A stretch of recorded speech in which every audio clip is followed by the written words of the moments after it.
शुक्लाम्बरधरं विष्णुं शशिवर्णं चतुर्भुजं प्रसन्नवदनं ध्यायेत् सर्वविघ्नोपशान्तये व्यासं विशिष्टनप्तारं शक्ते पौत्रमहिमशं पराशरात्मजं वन्दे सुगतातं तपोनिधिं जयति सत्यवते हृदयो नन्दो व्यासः यस्यास्य कमलकमलितं वाङ्मयम् अमृतजगति भवति नमस्तस्मै भगवते व्यासाय मिततेजसे भवज्ञानानां सम्यक् पुरुषावहम् शुभरूप प्रविज्ञाय सर्वशास्त्रविशारदात्तये तद्गता प्रकाशेन मदज्ञानं विनाशयेत् योगीन्द्राय नमस्तस्मै शुभाय ब्रह्मरूपिणे संसारसत्त्वतत्त्वयो विष्णुरादमुमुक्षात् संसारसागरमग्नं दीनं मम करुणानिधे कर्मगृहीताङ्गं मामुपारमवार्णवात् मूकं करोति वाचलां पङ्गुं लङ्घ्यते कृपया तमहं वन्दे परमानन्दं माधवम् कृष्णाय वासुदेवाय देवकीनन्दनाय च नन्दगोपकुमाराय गोविन्दाय नमो नमः नम पंकजनाभाय नम पंकजमालिने नम पंकजनेत्राय नमस्ते पंकजांग्रये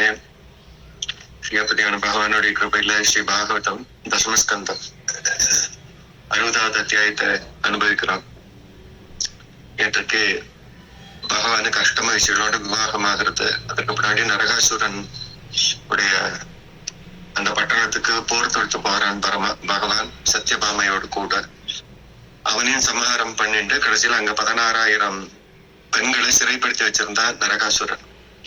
அவளையெல்லாம் விடுவிச்சான் பகவான். விடுவிச்சதும் பகவானை பார்த்த அந்த பெண்களுக்கெல்லாம் பகவானையே விவாகம் பண்ணிக்கணும்னு ஆசை. அதனால அந்த பெண்கள் எல்லாம் பகவானையே பதியாக வரித்தார். அதனால பகவான் துவாரகைக்கு அனுப்பிட்டு தானும் சத்யபாமாமா சேர்த்து இந்திரலோகத்துக்கு போனான்.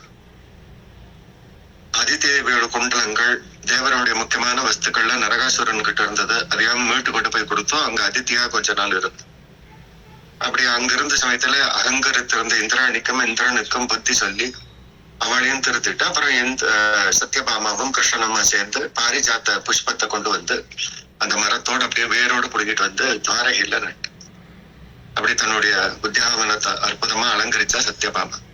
அங்க கிருஷ்ணன் அந்த 16,000 பெண்களையும் விவாகம் பண்ணிட்டார் அப்படிங்கறதோட பூர்த்தி பண்ணிருந்தோம். அஷ்டம ரிஷிகளோடும் 16,000 பெண்களோடையும் விவாகம் எடுத்து பகவானுக்கு அப்படி எல்லா பெண்களுக்கும் தனித்தனியான திருமாளிகள் ஏற்படுத்தி கொடுத்திருக்கான். அவளுக்கு தனி சேடி பெண்கள் அப்படி எல்லாம் சௌக்கியமா இருக்கிறான். கிருஷ்ணனும் எல்லா இடத்துலயும் போய் ஒரு கிரகஸ்தன் எப்படி இருக்கணுமோ அப்படி இருக்கிறான்.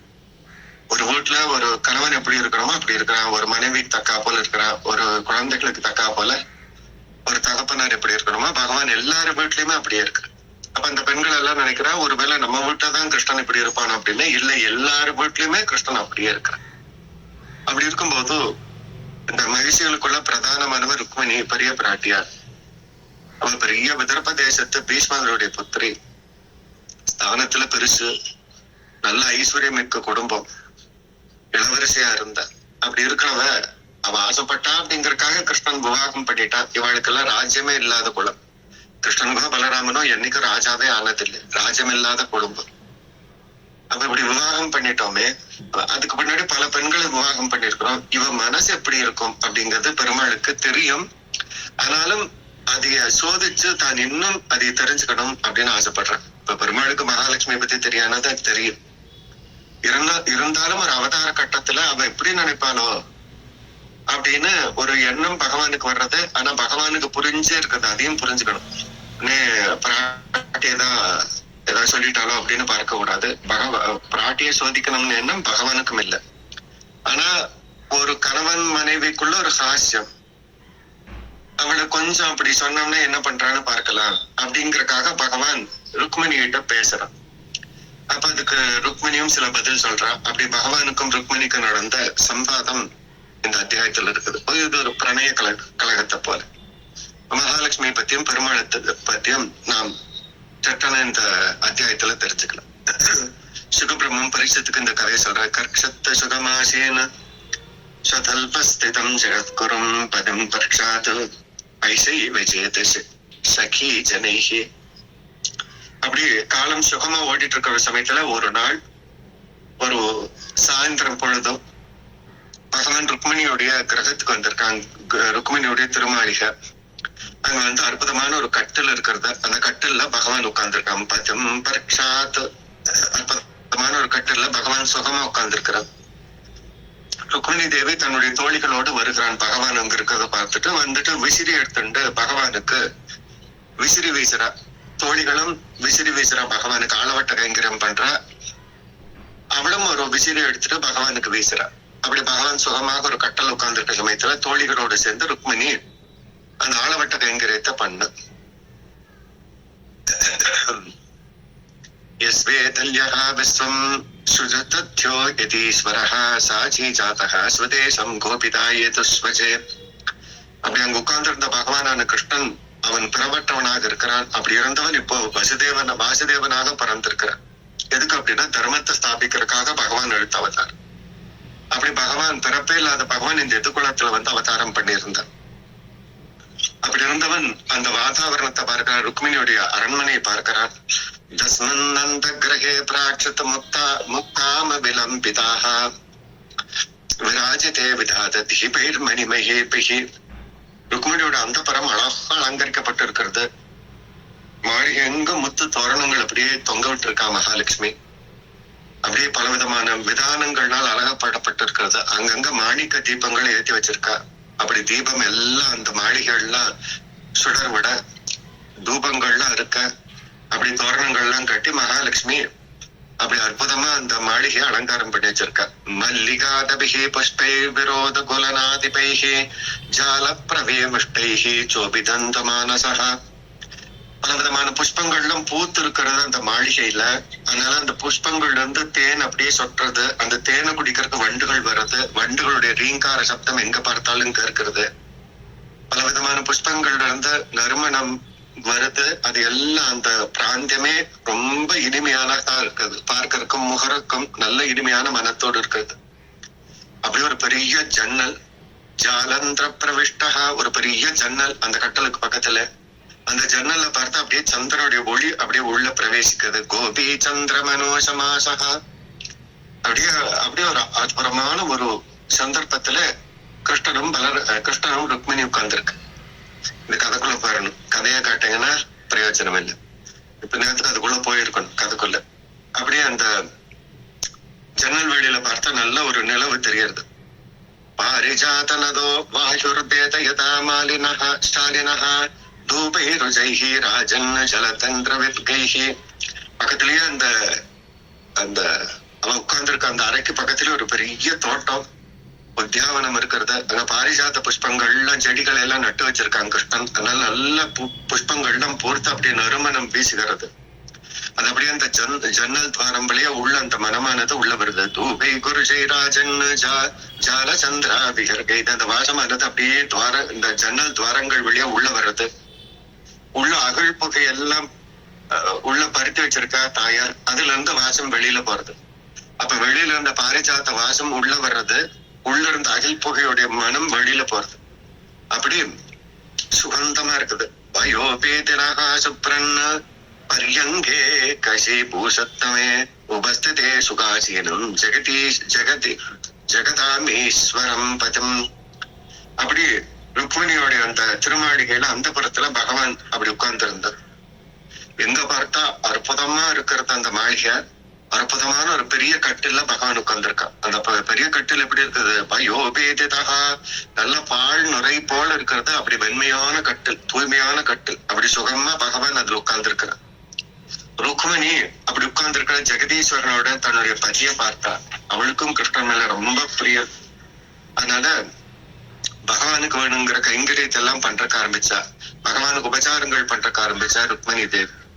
அப்படி இருக்கிறப்போ வாலாய சமாதாய ரத்னமண்டலம் சகீகரந்த் தேனே விஜயந்தி தேவி உபசஞ்சரீஸ்வரம். ருக்மிணி தேவி பார்த்தா அங்க ஒரு ரத்ன கைப்பிடியோர் ஒரு வெண்சாமரம் இருந்தது. ஒரு வெண்சாமரத்தை எடுத்து தோழி கையில வீசிட்டு இருந்தா. அவகிட்ட இருந்து அதை வாங்கினா ருக்மிணி. ரத்னங்களால் அப்படியே கைப்பிடி இருக்கிறது. அப்படி ஒரு வெண்சாமரம் அதை வாங்கி தானே பகவானுக்கு வீசறக்க ஆரம்பிச்சா மகாலட்சுமி ருக்மிணி. சோபாக்ஷதம் கணவேதி மணிரூபுராப்யா தேலி அங்குலவலக்ஷதாரஸ்திதாஹ வஸ்த்ரா கூட குஷகுங்குமரோகதா பாசானி சகும்பதா.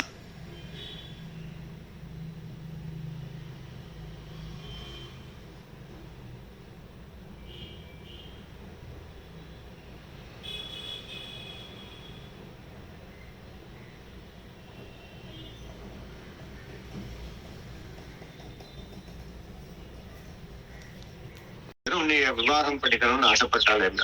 அப்படிப்பட்ட பெரும் பெருமை இருக்கிறவளாச்சு நீ. தா பிரதாதர்யதே ஹித்வா சைத்தன்யாதீன் ஸ்மர தர்மதான் தத்தா பிராதஹ ஸ்வபித்ரஹ கஸ்மாதிதோ பிரவர்த்ததே.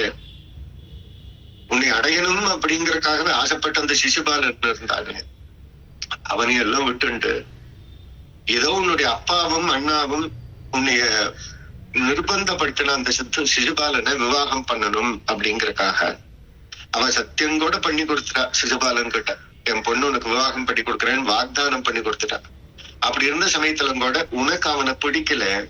அந்த பிடிக்காததுனால ஏதோ சமாதானம் இல்லாம ஏதோ ஒண்ணு என்னை நீ தேர்ந்தெடுத்துட்டியோ அப்படின்னு நான் தெரிஞ்சுக்கணும்னு ஆசைப்படுறேன். உனக்கு அந்த சிசுபாலனை விவாகம் பண்றதுக்கு பிடிக்கல, அதனால என்ன பண்றதுன்னு யோசிச்ச, அதனால என்னை விவாகம் பண்ணிட்டியா? நான் வெறும் யாதவனாச்சு, அப்படிதான் என்னை தேர்ந்தெடுத்தியா? அதை நான் தெரிஞ்சுக்கணும்னு ஆசைப்பட்டேன். எது என்னை விவாகம் பண்ணிக்கிறதுக்கு உன்னை தூண்டுது அப்படின்னு பெருமாள் கேட்டான்.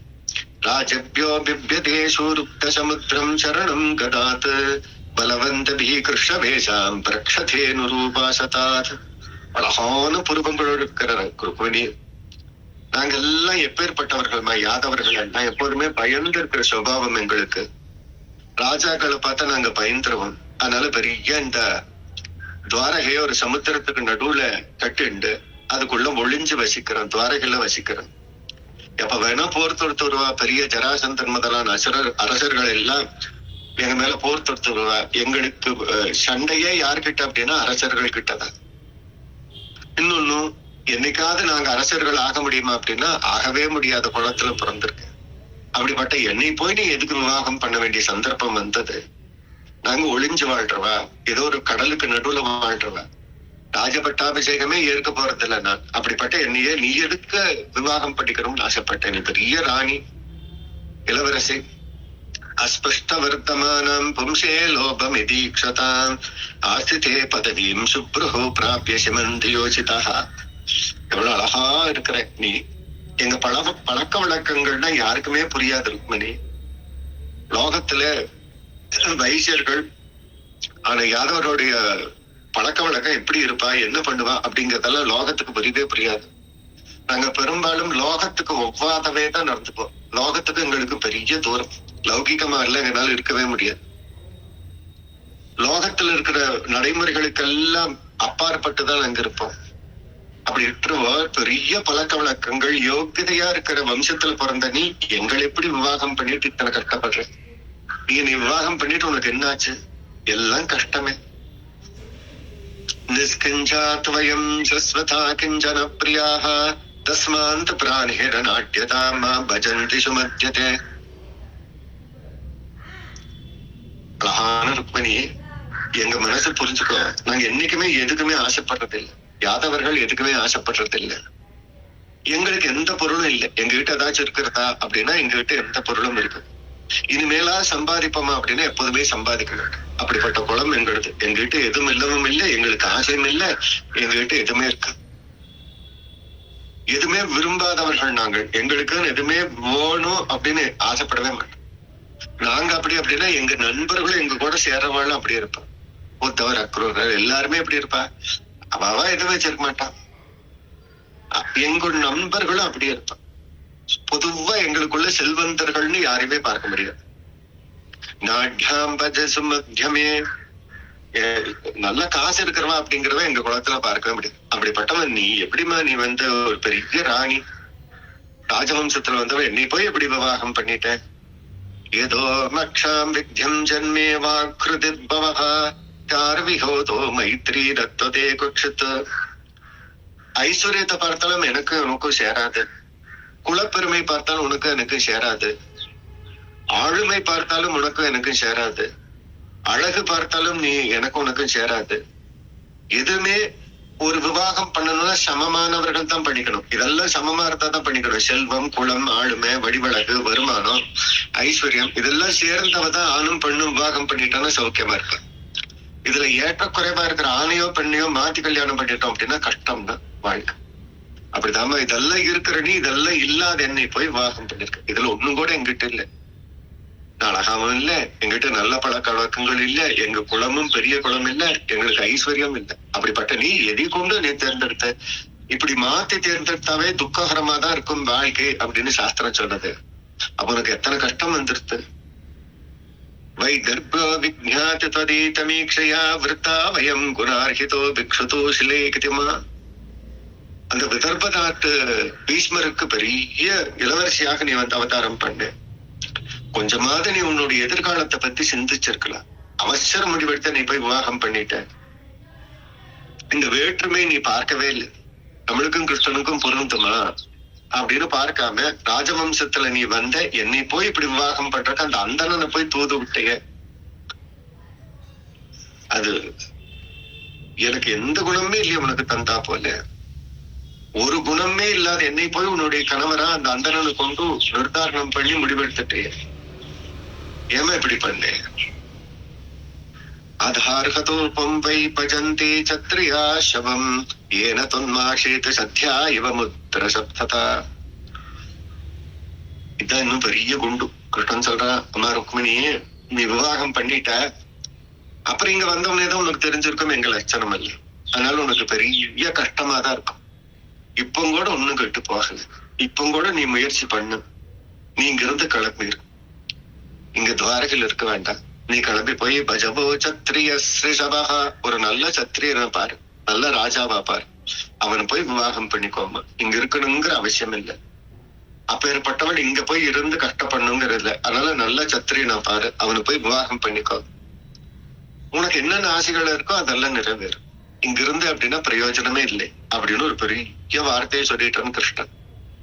சைத்தத்து சால்வ ஜராசந்தஹ தந்தவக்ரோ நிரூபஹ மாத்வதந்தி மாமேருஹு ருக்மி சாதி த்வதாக்ரஜஹ.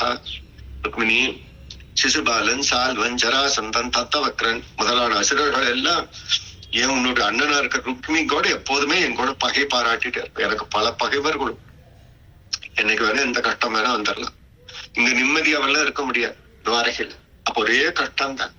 அப்ப இந்த கஷ்டத்துல நீ எதுக்கு இருக்குன்னு நீங்க இருந்து கிளம்பி யாரோ ஒருத்தர் விவாகம் பண்ணிட்டு நீ சௌக்கியமா இருக்கலாமே. தேசாம் வீரியமதாத்மானம் திருப்ததாம் ஸ்வயம் நுந்தயே ஆனிஸ்தாதி மயா பத்ரே தேஜஸ்பகர்த்தாசதாம். மங்களத்து கொடுப்பவளே, எப்போதுமே பேராற்றல் இருக்கு அப்படின்னு செருக்குற்றவர்கள் தான் அறிவுல வந்து அந்த காரியத்தை பண்ணுவேன். அந்த செருக்கு குலைக்கிறதுக்காகவே நான் வந்து அவதாரம் பண்ணியிருக்கேன். நான் அதுக்காக மாத்தமே கிருஷ்ணன்கிறவன் மத்தவாளுடைய செருக்கழிச்சு அவளுக்கு அனுகிரகம் பண்றான். அப்படி இருக்கவன் தெரியாம நான் என்ன பண்ணிட்டேன் அப்படின்னா, உங்க அண்ணா அந்த ஜராசந்தன் இவாளையெல்லாம் எதிர்க்கறக்கு வந்தேன். அவளுடைய செருக்கழிக்கிறதுக்கு வந்தப்போ உனக்கும் ஒரு தீமை பண்ணிட்டேன். அவளையெல்லாம் எதிர்க்கணுங்க என்னுடைய எண்ணம். அதுக்காக உன்னை தூக்கிட்டு வந்துட்டேனே. அப்படி ஒரு பெரிய தப்பு செய்துட்டேன். நான் உன்னை தூக்கிட்டு வந்துட்டேன். உதாசீனம் பயம் நூனாம் ஸ்திரியா பத்யார்த்த காமுகாகா ஆதலப்யாதே பூர்ணம் ஹேதுதோஸ்யாக. நாங்க இந்த சரீரத்தோட வீட்டுல இருக்கிறவங்களோட பற்றோடு இருக்க முடியாது. எங்களுக்கு மனைவி, மக்கள், செல்வம் இதெல்லாம் அழைப்பவர்களும் நாங்க இல்லை. அப்படியெல்லாம் நல்ல குடும்பம், நல்ல மனைவி வச்சுக்கணும் அப்படின்னு எல்லாம் எங்களுக்கு ஆசை இல்லை. நாங்கள் எப்போதுமே எங்க ஆத்மாவை பத்தி தெரிஞ்சோம். அது ஒண்ணுதான் எங்கிட்ட இருக்கு. ஆத்ம ஞாபகத்தை, ஆத்ம லாபம் மாத்திரமே எங்கிட்ட இருக்கு. வேற எந்த லாபமே இல்லை. நீ விவாகம் பண்ணிட்டு வந்து இந்த ஒரு சௌக்கியத்தை கூட நீங்க அடைய முடியாது. அதனால ருக்மிணி நீ எதுக்கு இங்க இருக்கணும் அப்படின்னு பகவான் ருக்மிணியை பார்த்து காட்டான். இது சுகபிரம்மம் பரீட்சித்துக்கு சொல்றா. ஏதவக்துதா பகவான் தாத்ததாம் வல்லமாபிபஹா மத்தியானாம விக்ஷேத தத்தா துபாக்கிரமத்து.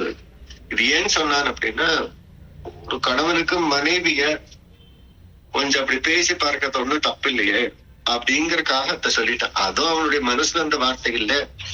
அவனுக்கும் அது ருக்மிணியோட மனசு இல்லைன்னு நல்லாவே தெரியும். இருந்தாலும் ஒரு மனைவி கிட்ட கேலி பண்றா போல பகவான் இதை சொல்லிட்டான். இது துலோகாத்பதஸ்ததே பிரியஸ்ததேவா கிருத பூர்வம் பிரியம் ஆசுதே பீதா ஹிருதி ஜாதவே துஸ்திஞ்சயாம் துரந்தி ருதி ஜகாமஹா. மூலக்கும் பகவான் இருக்கிற கிருஷ்ணன் இப்படி தன்னுடைய மனசுக்கும் ருக்மிணியோட மனசுக்கும் ஒட்டாத இந்த விஷயத்த, அன்பே இல்லாத இந்த சொற்களை எல்லாம் ருக்மிணி பார்த்து சொன்ன. அதை கேட்டு அவன் என்னன்னா அப்படின்னா, ஆஸ்ருதே பீதா ஸ்ருதி. அவளுக்கு உடனே பயம் வந்துருது. மகாலட்சுமிக்கு உள்ளமெல்லாம் நடுக்கமாயிடுத்து. உடனே அழுகறக்க ஆரம்பிச்சுட்டா ருக்மிணி. ஜாதவேதோபதிம் சிந்தமாம் துரந்தீம் புரததி ஜகாமஹா. அழுதா. அழுதுண்டே அப்படி சிந்திக்கிறக்க ஆரம்பிச்சா ருக்மிணி. அதா ஜோஸ்ததே நகாருண்யஸ்ரீயாக புவனம் அஞ்சலி நாசிதைஹி ஆஜந்திதே குங்குமருஷிதே ஸ்ததோ தஷாதி முக்கியதே கிருதவாத். அப்படியே அழுகிறா.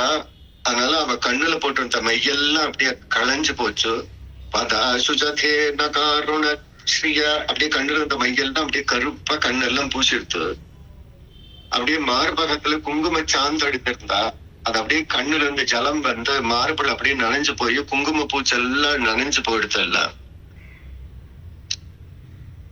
அப்படியே துடிக்கிறது மகாலட்சுமிக்கு. மனசெல்லாம் அப்படியே சஞ்சலமாகிறது. என்ன பண்றதுன்னு தெரியல. மென்மையான தன்னுடைய கால்களை தரையில கீறா. ரொம்ப துயரம் வந்துருது. பேச்சு வரல மகாலட்சுமிக்கு. அப்படியே தலை குழுந்து அப்படியே நிக்கிறா. இப்படிப்பட்ட பேச்செல்லாம் நான் கேட்க வேண்டி வந்துருது. தஸ்தாகதே முக்ஷதே கருத்வகான். அப்படியே எதுக்கும் பேசறதுக்கு முடியாம அப்படியே தலை குழிஞ்சு அப்படியே நிக்கிறா. அவன் சொன்னதெல்லாம் திருப்பி திருப்பி ஞாபகம் வருது மகாலட்சுமிக்கு. தஸ்யா சூதுகபே யதோ நிஷ்டத் புத்தேர் ஹஸ்தாலங்கியதே வஜிதம் பபாதஹ தேசே விக்லவிதயா சகே முத்தன் ரம்போ வாயு விதாத பிரகீத கேசான். பெரும் துக்கம். கிருஷ்ணன் வார்த்தைகள் எல்லாம் பெரும் துக்கம். அந்த துக்கத்தில் அழுகிறா. பெரிய பயம் வருது. அதனால வருத்தப்படுறா. சோகம் கவ்விடுது. அதனால இது 3 குணங்களும் ஒட்டுக்கா ருக்மிணியை தாக்குறது. பெரிய துயரம், பயம், சோகம் இதெல்லாம் ஒன்னோடு ஒன்று தாக்குறது. அதனால உணர்வுலந்து போறா. அப்படியே என்ன ஆகுறதுன்னு தெரியல. அவ கையில இருந்த வளையல்கள்லாம் தானே கலந்து கீழ் அப்படியே விழுகிறது. கையில விசிறி வச்சுட்டு பகவானுக்கு ஆலவட்டம் பண்ணிட்டு இருந்தா. அந்த விசிறி அப்படியே கையில இருந்து நழுவி அப்படியே கீழே விழுந்துருது. மனசு தளர்ந்து போச்சு. மனசு தளர்ந்ததும் உடலும் தளர்ந்து போச்சு. அப்படியே ஒரு காத்துல அடிபட்டு வாழை மரம் எப்படி விழுகுமோ ஒரு வாழை மரம் கீழே விழுகிறா போல ருக்மிணி அப்படியே மெதுவா தன்னுடைய சுயநனவற்றை அப்படியே கீழே விழுந்த. அப்படியே கீழே விழுகிறக்க ஆரம்பிச்சா. தம் திருஷ்டுவா பகவான் கிருஷ்ணஹா பிரியாய பரமபந்தமஹா ஹஸ்யாரௌடி மகாநத்யா கருணஹா சோத்னஹம் பியதா. பகவான் பார்த்தா, ஐயோ தப்பான இடத்துல தப்பான பரிகாசம் பண்ணிட்டோமே. எப்போதுமே எங்க எதி பேசணுமோ அங்க பேசணும். யார் பரிகாசம் பண்ணா யார் ரசிப்பாலோ அவகிட்ட போய் பேசணும். இவ அப்படிப்பட்டவ இல்ல. அப்ப தப்பான இடத்துல ஒரு பரிகாசத்தை பண்ணிட்டோம். உண்மையே அது ஒரு எண்ணத்தை இவகிட்ட போய் சொல்லாம இதே சத்யபாமிட்ட சொல்லியிருந்தா அவளும் சிரிச்சுட்டே போயிருப்பா. அப்ப எப்பவுமே பரிகாசம் எங்க இருக்கணும் அப்படின்னா தக்க இடத்துலதான் இருக்கு. எல்லாத்திட்டையும் பரிகாசம் பண்ண முடியாது. தப்பான இடத்துல பரிகாசம் பண்ணிட்டோம் அப்படிங்கறத பகவான் உணர்ந்துக்கிறான். இவனுடைய காதலை பார்க்கிறான் பகவான். சரி உங்ககிட்ட போய் இப்படி பேசிட்டோமே அப்படின்னு பகவானுக்கு கிருப வருது. கருணா சோகம் கம்பதே. அந்த ருக்மிணி மேல கருணை வந்துருது. இவகிட்ட போய் இப்படி பேசிட்டோமே. பரியங்காத முருகதே தாமுத்ய சதுர்புஜாக கேசன் சமுத்த தத்வக்ரம் பிராக்ஷத் பத்மபாணினா. அப்படியே கீழே விழுகிறதுக்கு போன ருக்மிணி அப்படியே பகவான் அந்த கட்டல்ல இருந்து இறங்கி அவளை அப்படியே வாரி எடுத்தான். அப்படியே பிடிச்சிருந்தான். தன்னுடைய 4 கைகள்னால கீழே விழுகிறதுக்கு போன இந்த மகாலட்சுமியை பிடிச்சிருந்தான். அப்படியே தாமரை போல் இருந்தான். இவனும் தன்னுடைய தாமரை போன்ற அந்த கைகளை அந்த மகாலட்சுமியை பிடிச்சு உட்கார வச்சான். பிராஜம் சகலே நேத்ரே ஸ்வதௌ சோபதௌ சுசாஹ அக்லிஷ்ய பாஹுரே ராஜந்து விஷாம் சதிம் சந்தயாமாச சாத்வக்னஹ கிருபயா கிருபணம் பிரபுஹ ஹாஷரௌதீதி சித்தமாஹ்ருதம் சதாம் கர்ஹீம். கிருஷ்ணனுக்கு வருத்தப்பட வைக்கவும் தெரியும், அப்புறம் எப்படி சமாதானப்படுத்தவும் தெரியும். அதனால பகவான் ருக்மிணிய சமாதானப்படுத்தினான். நேத்ரே ஸ்ததௌ சோபிதௌ யஜதா. தன்னுடைய கைகளை கொண்டு அவளோட கண்ணில் அப்படியே ஜலஞ்சலமா அப்படியே கண்ணீர் மழுகிறது. அதை தன்னுடைய திருக்கைகளால துடைக்கிறான். அப்படியே துன்பத்தினால வந்த கண்ணீர் அப்படியே உஷ்ணமா இருக்கிறது. அப்படியே மகாலட்சுமியுடைய திருமார்பு தடமெல்லாம் அப்படியே நனைஞ்சிருக்கிறது. அதை தன்னுடைய திருக்கைகளை கொண்டு அந்த ஜலத்தை எல்லாம் துடைக்கிறான். யாரையுமே நினைச்சது இல்லை இந்த ருக்மிணி தேவி. கிருஷ்ணனை தவிர இன்னொரு ஆடவனை தன்னுடைய மனசுல கூட நினைச்சது இல்லை. அப்படி இருக்கிற அந்த ருக்மிணி பார்த்து இவன் சொன்னது அவருக்கு பெரிய கஷ்டத்தை கொடுத்தது. இந்த மாதிரி ஒரு பரிகாசத்தை அவன் கேட்டதே இல்லை இது வரைக்கும். அதை கேட்டனால அதை தாங்கிக்க முடியல. அவன் சொன்ன அந்த உண்மையான பொருள் அவளுடைய மனசு கலங்குது. பகவானும் பார்க்கிறான், இவகிட்ட போய் இப்படி பண்ணிட்டோமே. இப்படி பரிதாபமா நிற்கிறாளே அப்படின்னு பகவான் அந்த ருக்மிணிகிட்ட சமாதானப்படுத்துறான். கஷ்டப்படுத்துற பகவான் மெதுவா ருக்மிணிகிட்ட பேசுறான். மாமா வைதர்பசுதோ ததா ஜானே துவம் மத்பராயணம் ஸ்வக்ஷே ஸ்ரோது காமே சல்சரிதங்கதே. அம்மா விதர்பகுமாரி, என்னை தவறாக நினைச்சிடாதம்மா, தப்பா நினைச்சிடாதே. நீ என்னையே நம்பி இருக்கிறவோ அப்படிங்கறது எனக்கு நல்லா தெரியும். நீ என்ன பேசுவ, இப்படி எல்லாம் பேசினா உனக்கு கோபம் வருமா, நீ எப்படி பதில் சொல்லுவ அப்படின்னு கேட்கணும்னு எனக்கு ஆசையா இருந்தது. அதனாலதான் சொல்லிட்டேன். இது என்னுடைய மனசுல இருந்து வந்த வார்த்தை இல்ல. நீயும் அப்படி நினைக்க மாட்டேங்கிறது எனக்கு நல்லாவே தெரியும். நீ எப்படி சொல்லுவ அப்படின்னு பரிகாசம் பண்றதுக்காக கேட்டேன். ஒரு கணவன் ஒரு மனைவி கிட்ட பரிகாசம் பண்றது ஒண்ணு தப்பில்லையே அப்படின்னு சொன்னா, அதெல்லாம் கேட்ட ருக்மிணிக்கு சமாதானம் ஆயிடுச்சா அப்படின்னா சமாதானம் ஆகல. அவ இன்னும் வருத்தத்தோட, அந்த வருத்தம் கொஞ்சம் கொஞ்சமா கோபமாக மாறுறது ருக்மிணிக்கு. முகம் பிரேமரம் பொருத்த ஸ்மிரீக்ஷணம் கடோக்ஷபாருபாங்கம் சுத்ர பிரகீதரம். அப்படியே அந்த திருமேனியில அப்படியே சிவந்த உதடோடு இருக்கிறா ருக்மிணி. இவன் சமாதானப்படுத்தவன் அப்படியே உதடு அப்படியே துடிக்கிறது. அப்படியே கண்கள் எல்லாம் சிவந்து போச்சது. அப்படியே சிவந்த கண்கள்ல ஓரக்கண்ல கிருஷ்ணனை பார்த்ததும் இத்தனை நேரம் பிரியமா இருந்தது, வருத்தமா மாறி இருந்தது, வருத்தம் கோபமா மறந்தது. அதனால புருவத்தை நெரிச்சா. அயம் ஹி பரமோ லாபோ கிருஷேது கிருஹமேதிதா யத்மை த்ரியாமஹ பிரியாய பியுரோ பாமினி. ருக்மிணி, லோகத்துக்கு நீ எத்தனைதான் பண்ற, எங்க வீட்டுக்கு எத்தனைதான் பண்ற, ராத்திரி பகல் இல்லாம இப்படி வீட்டுக்கு உடைக்கிற. எல்லா பெண்களும் அப்படித்தான் இருக்கிறாங்க. அப்படி இருக்கிற பெண்கள் கூட கணவன் கேலியா ஒரு வார்த்தை சொன்னா அப்படிங்கறது அது பெரிய தப்பாயிடுமா? அது விளையாட்டு தானே. யாமா பிரியாய பீரோ பாமினி. பொழுது போகல, ஏதோ ஒரு சும்மா ஒரு மாற்றுதல் வேணும் அப்படின்னா ஒரு மனைவி எப்படி சீண்டி பாக்குறதுங்க கணவனுக்கு ஒன்னும் தப்பு இல்லையே அப்படின்னு பெருமாள் ருக்மிணியை பார்த்து சொல்றேன். இது சுகபிரம்மம் பரிசுத்துக்கு சொன்ன. பகவதோ ராஜன் வைதர்பி பரிசாந்த்விதாக ஞானத்வா தத் பரிஹாசோதிதம் பிரேக்ஷதம் மயம் ஹதோ. பரீட்சத்தை இப்படி பகவான் சமாதானம் செய்யறதுக்கு முயற்சி பண்ணா.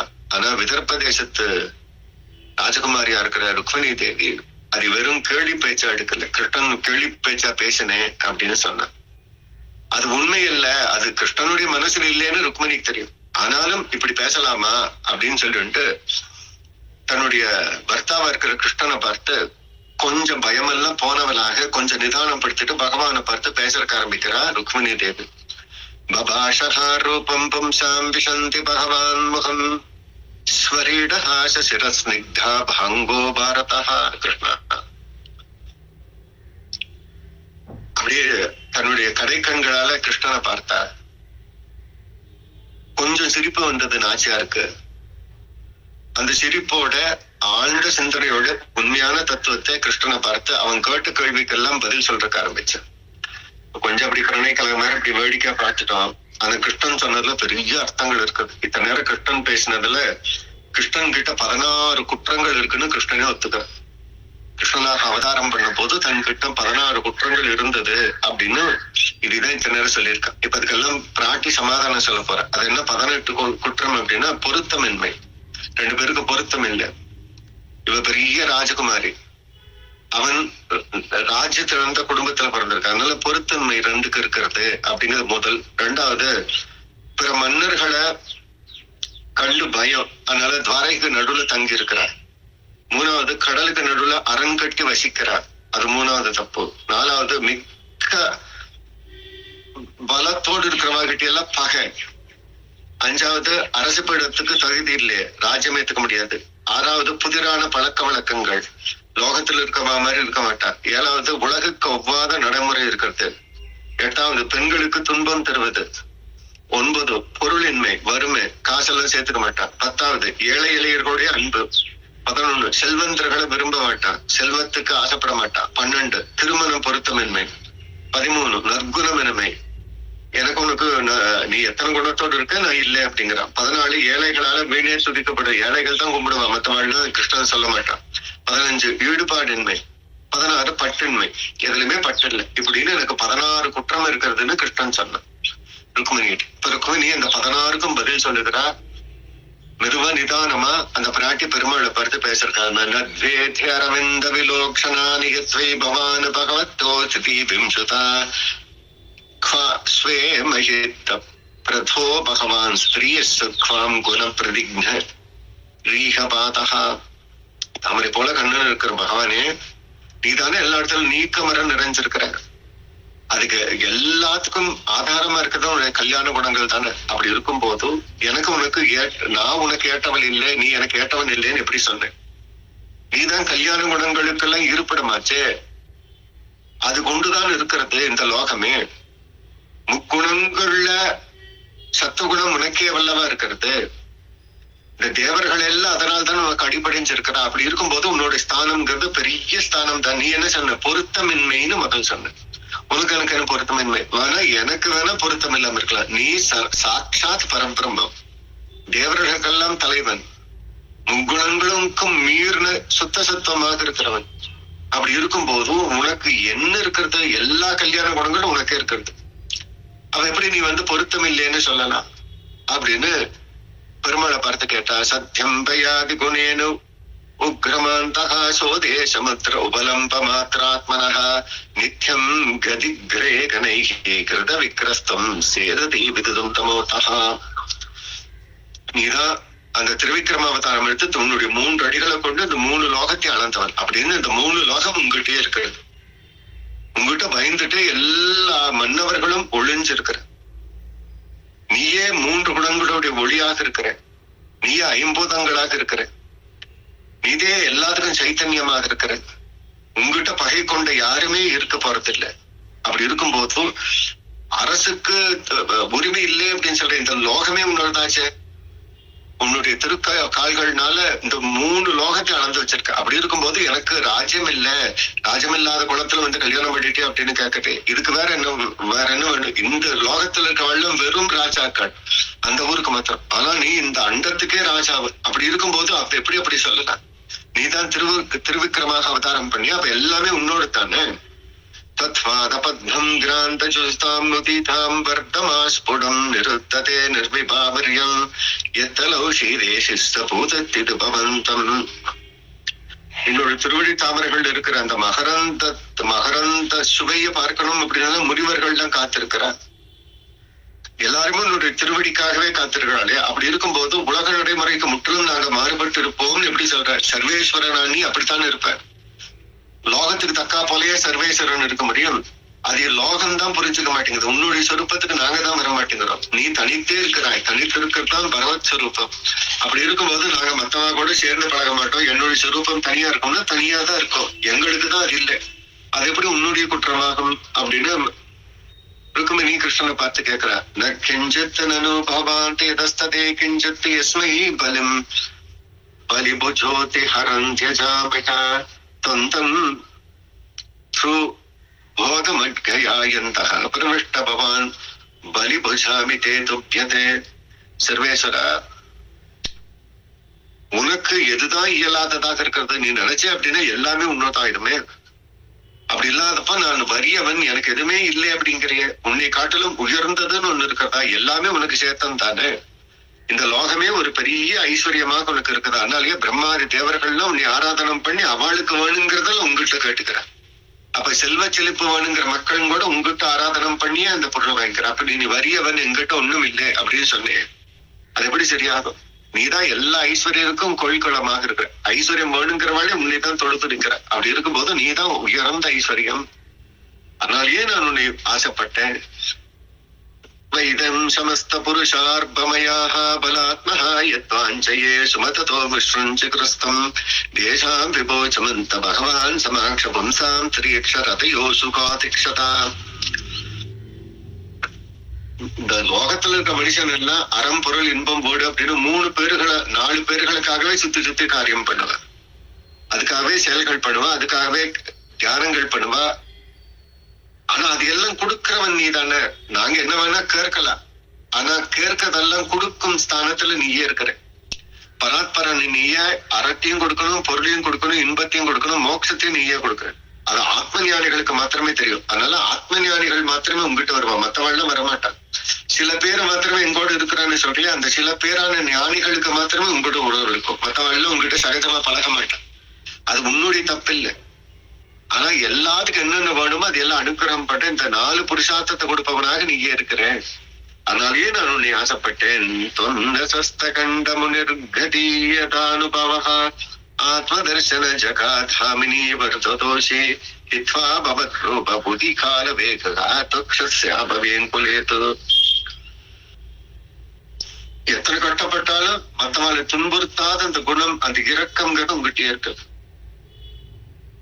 அதனால நீயே எல்லாத்துக்கும் ஆத்மாவா இருக்கிற. யாரையுமே துன்புறுத்துறது உனக்கு மத்தவங்களை துன்புறுத்துறது அப்படிங்கிறது ஒண்ணுமே இல்லை.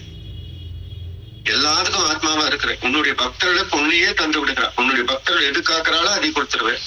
பிரம்மாவுக்கும் சிவனுக்கும் அஷ்டதிக் பாலகர்களுக்கும் எதெல்லாம் வேணுமோ அதெல்லாம் கொடுத்தவன் நிஜமான பக்தனா இருந்தானா அவனுக்கே உன்னை கொடுத்துருவேன். அதனாலதான் இந்த பெரிய குணத்தை பார்த்துதான் நான் ஆசைப்பட்டேன்னு அவன் சொல்றான். ஹித்வா பவத் பரப்பே உத்தீக்ஷதே க்ஷதே பதிம். நான் எதுக்கும் நீ விவாகம் பண்ணிட்டேன்னு கேட்டேன். இதுக்குதான் உன்னுடைய நிஜமான உண்மையில அன்பு வச்சிருந்தா அப்படின்னா நீ உன்னையே அவளுக்கு கொடுத்துருவியே. அதை பார்த்துதான் நான் உன்னை வரித்தேன். சிசுபாலன் அதனாலதான் எனக்கு பிடிக்கல. அதனால சிசுபாலனை விட்டு உன்னை பிடிச்சதுக்கான காரணம் அதுதான். நீ அழகணும் அப்படிங்கறக்காக எல்லாம் இல்ல. உன்னோட அடியவர்களுக்கு நீ உன்னையே கொடுத்து விடும் அந்த ஸ்வரூபத்தை பார்த்திருக்க. அதனால உன்னையே நான் கணவனா கடையணும்னு ஆசைப்பட்டேன். ஜாட்யாம்பசஸ்வகதாக்ரஜேயஸ்ய பூமான் வித்ராவ்யசார்ங்க நிகேத ஜர்கமாம் துவம் சிம்ஹோ யதா சும்லீத பசும் ஸ்வபாகம் தேப்யோ பயாந்திதிதம் சரணம் பிரபந்தஹ. உண்மை உணராமே அஜ்ஞானத்துல இருக்கவா மாத்திரமா நீ புரிஞ்சுக்க மாட்டான்.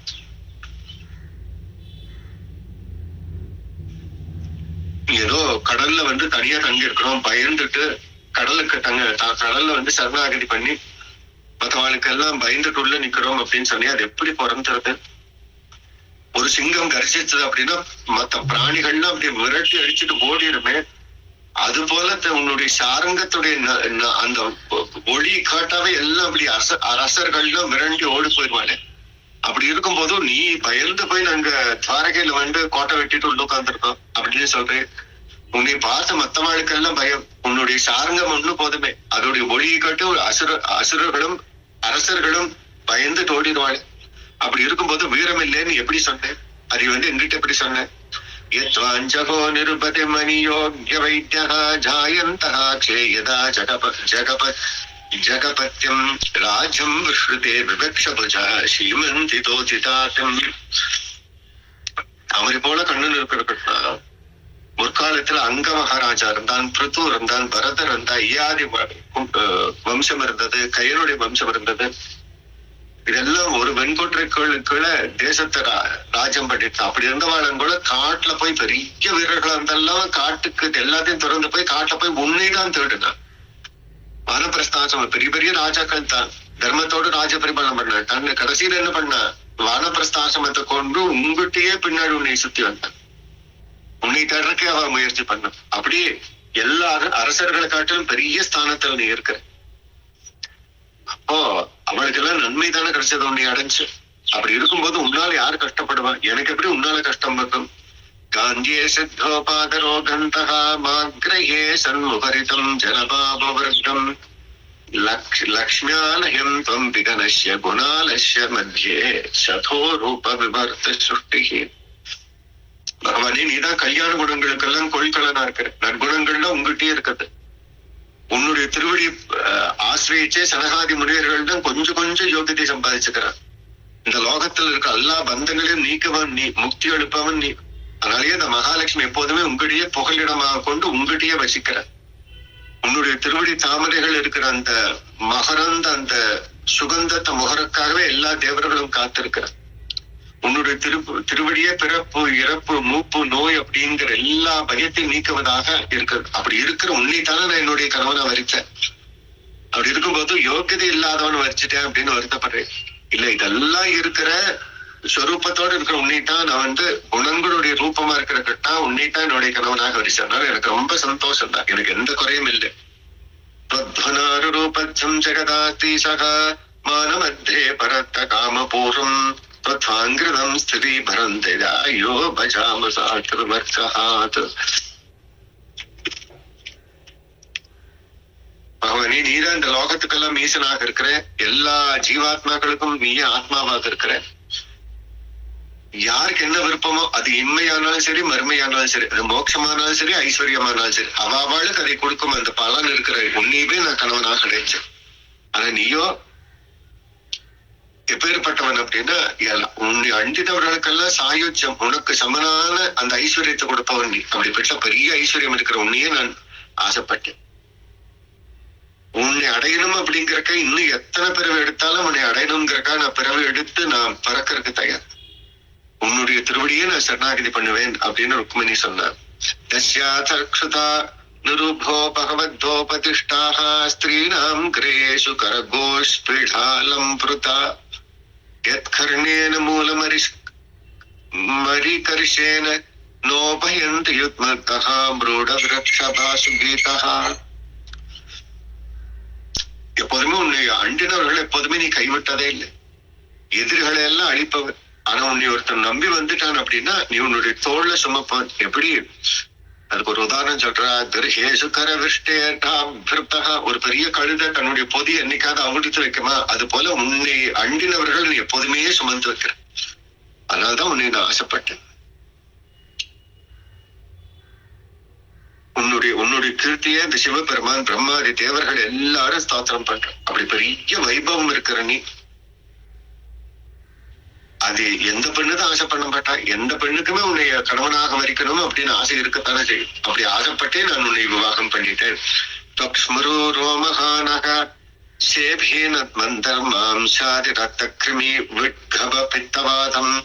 ஜீவஸ்தம் பஜதி கிராந்தமதிர்விமூடஹ யாதே பதாம் ஜகத்ரேம ஜந்தி ஸ்திரீஹி.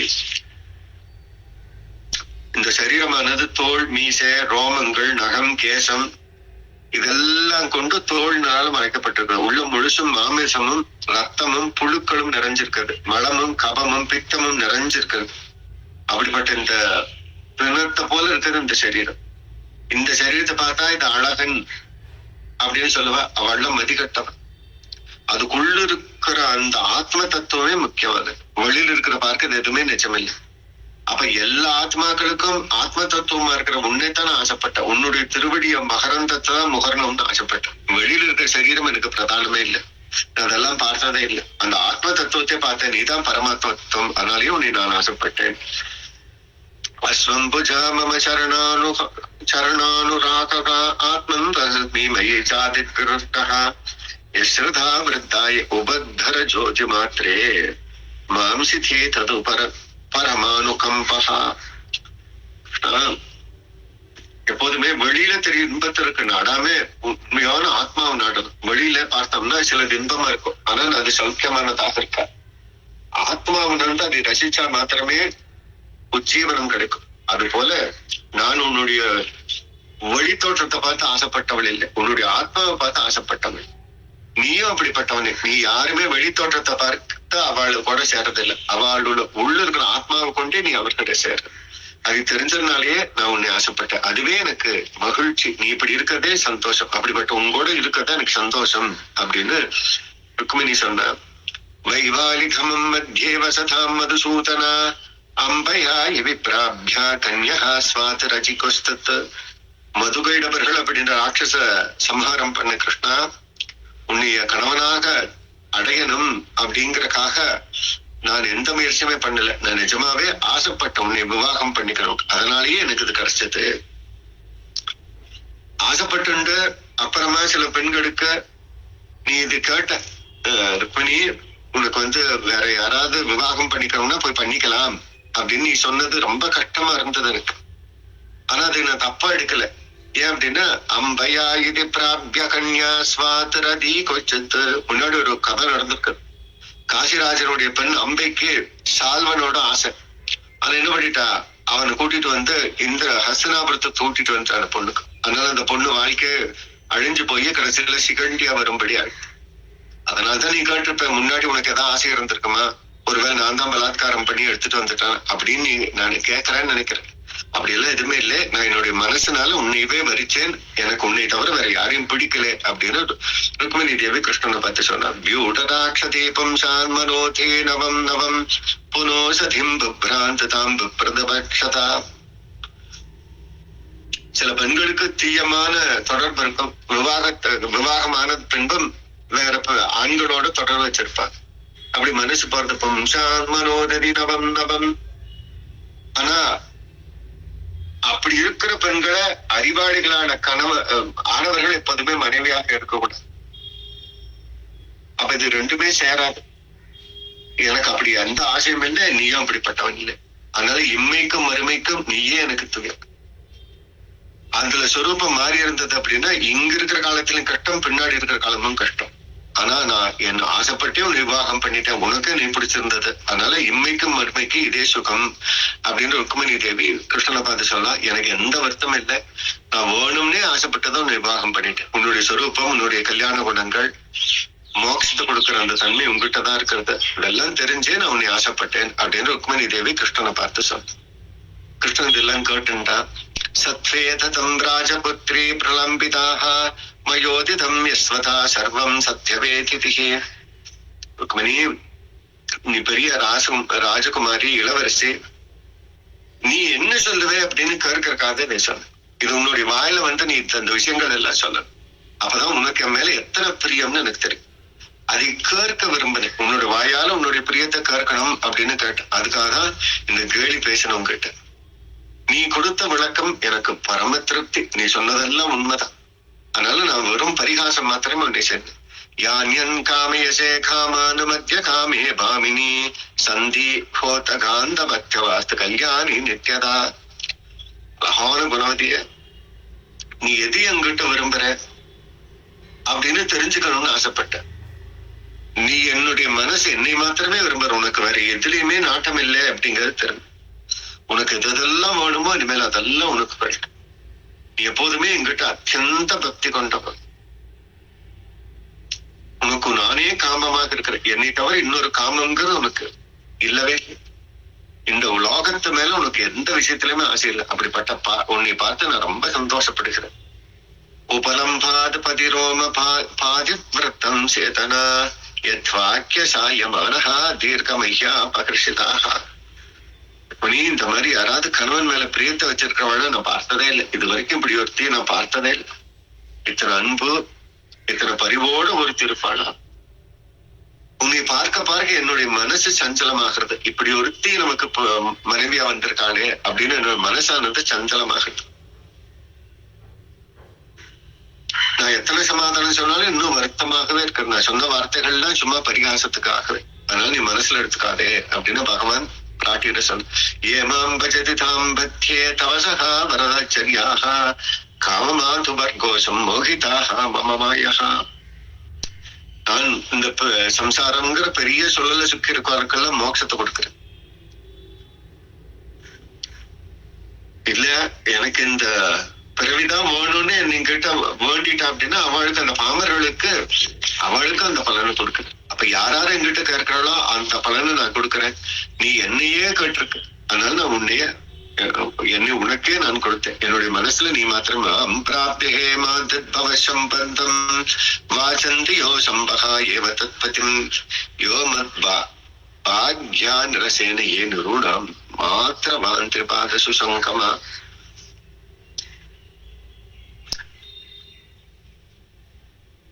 இந்த லோகத்துல முக்தி, ஐஸ்வர்யம் இதெல்லாம் கொடுக்குற என்னை தேடி நீ வந்து சேர்ந்த. இந்த லோகத்துல இருக்கிற செல்வம் கேட்கிறவா அவள்லாம் அந்த பலனை கேட்பா. என்னையே கேட்கிறவாளுக்கு என்னையவே கொடுப்பேன். இல்ல தப்பு செய்யறவாளுக்கு நரகத்தையும் கொடுப்பேன். அப்ப யாராரு எப்படி எப்படி இருக்கிறாளோ அது அதுக்கு பலனை கொடுக்குறேன். நீ என்னையே காட்டுறதுனால நான் உன்னையே கொடுக்குறேன். திருஷ்டா கிரகவே கிருதானி தம் கிருதான வர்த்தி பவமோச்சனீ கலைஹி ச துக்கஹரோ சுதாரம் துராதிசே சம்பியதே நக்ஷுத ஸ்திரியாக. என்னுடைய திருமாளிகைக்கு, பெரிய திருமாளிகைக்கு நீதான் தலை. உன்னை மாதிரி எங்கிட்ட ஈடுபாடு கொண்டவன் ஒருத்தரும் நான் பார்த்ததே இல்லை. அதை கண்டு நான் ரொம்ப சந்தோஷப்படுகிறேன். யாருக்குமே உனக்கு என் மேல இருக்கிற பிரியம் மாதிரி மத்த எந்த பெண்களுக்குமே என் மேல பிரியம் இருக்கு. இந்த தனிப்பிரியத்தோட ஒண்ணு உனக்கு இருக்கிறது அப்படின்னு நான் தெரிஞ்சுட்டேன். எனக்கு ஏராளமான மனைவிகள். நான் அத்வதே பிரணவதிம் கிருகிணீம் கிருகே சதா பஷ்யாதி மானினி யா விவாக காலே பிரார்த்தா நிர்வகன்யா ரகோததே பரஸ்திதே திரிஜைஹி உபத்வஸ்தஹ. எனக்கு ஏராளமான மனைவிகள், ஆனா அவளுக்குள்ள உன்னை மாதிரி ஒரு அன்பானவளை நான் பார்த்ததே இல்லை. அத்தனை பேருக்குள்ளயும் உனக்கு தான் பெரிய அன்பம் இருக்கிறது. எப்போதுமே உன்னுடைய திருமணத்துக்கு அத்தனையோ பெரியவர்கள்லாம் வந்திருந்தா அவளையெல்லாம் நீ பொருட்படுத்தவே இல்லை. அவளையெல்லாம் திரும்பி கூட பார்க்கல. என்னை மாத்திரமே பார்த்துட்டு எங்கிட்ட மாத்திரம் வந்தையே. அப்படி என்ன எங்கிட்ட பார்த்த? என்னை நீ அதுக்கு முன்னாடி பார்த்ததே இல்லையே. அப்ப என்ன விஷயம் என் மேல உனக்கு அத்தனை பிரியத்தை கொடுத்தோம் அந்த அந்தனரை அனுப்புனேன், அது மாத்திரம் எனக்கு தெரிஞ்சுக்கணும்னு ஆசைப்படுறேன், அதை மாத்திரம் நீ சொல்லணும் அப்படின்னு ருக்மணியை பார்த்து கடைசியில கிருஷ்ணன் கேட்கறான். நீ பார்க்காத சமயத்துல மேல அத்தனை பிரியத்தோடு இருந்தீங்க, அந்த பிரியமானது உனக்கு எப்படி வந்துச்சு? நீ எப்படி அந்த பிராமணனை அனுப்புற அப்படிங்கிறத சொல்லு அப்படிங்க. ராதுருபகரணம் யதி நிர்ஜஸ்ய பிராக்வாக பர்வினி தத்வசோ கோஷ்டதாம் துகம் சமுத்மஹோதமத போக பீத்யா நைவாப்ரவி கிமதே வயம் சிதஸ்ததே. இன்னொன்னு இருக்கிறது, உன்னை நான் அங்கிருந்து தூக்கிட்டு வந்த ராட்சச விவாகம் பண்ணும் போதும், அப்படி தூக்கிட்டு வந்த போதும் உன்னுடைய சகோதரனாக்க ருக்மிணிய நான் அவமானப்படுத்திருக்கேன். அவன் தலையை மழிச்சிருக்கேன், மீசையை மழிச்சிருக்கேன். அதே சமயம் இது பின்னாடி நடக்கிறத முன்னாடி சொல்ற, உன்னுடைய சகோதரனான ருக்மிணிய பலராமர் கொல்ல போற. அப்போ உனக்கு ஆகாத விஷயங்களும் சிலது நடக்க போறது. அதெல்லாம் பார்த்து நீ எப்படி பொறுத்துக்கிற? நீ அதை பத்தி எல்லாம் எப்போதுமே பேசுறதும் இல்லை. உங்க அண்ணன் எப்படி எங்க அண்ணாவை கொண்டார் அப்படின்னு எல்லாம் நீ என்னைக்காவது பேசியிருக்க அப்படின்னா அப்படி எல்லாம் பேசினதே இல்லை. உன்னை மாதிரி ஒரு குண கொண்டல நான் பார்த்ததே இல்லை. நீ வந்து ஜெயிச்சுட்ட ருக்மிணி, நீ தான் ஜெயிச்சப்போ அப்படின்னு பகவான் ஒத்துக்கிறான். எங்க அண்ணா உங்க அண்ணாவை கொண்ட போதும் கூட ஒரு காலமும் நீ வந்து எதுவுமே எங்கிட்ட தப்பு சொன்னதில்லை. இதை பத்தி நம்ம இன்னும் பார்க்கலாம், அடுத்த அத்தியாயத்துல வருது. பலராமர் அந்த ருக்மிணியை கொண்டுடுறான். அப்படி கொன்ன சமயத்துல கூட நீ எங்க அண்ணன் இப்படி பண்ணிட்டாரு உங்க அண்ணன் அப்படின்னு எதுவுமே நீ பேசுறது இல்லை. அதனால உன்னுடைய மனசு அந்த சாந்தத்துக்கு என்னை நீ வெட்டி கொண்டுட்ட, நீ தான் ஜெயிச்சுட்ட. தூதஸ்தலைம்பசு விக்னமந்திரஹ பிரஸ்தாபிஹி மயி சிராயதே சுப்தமேதந்த மத்வா ஜிகாசமத்மங்கமன்யே யோக்யம் துஷ்டே தத்வதயம் பிரதிநந்தயாமஹ.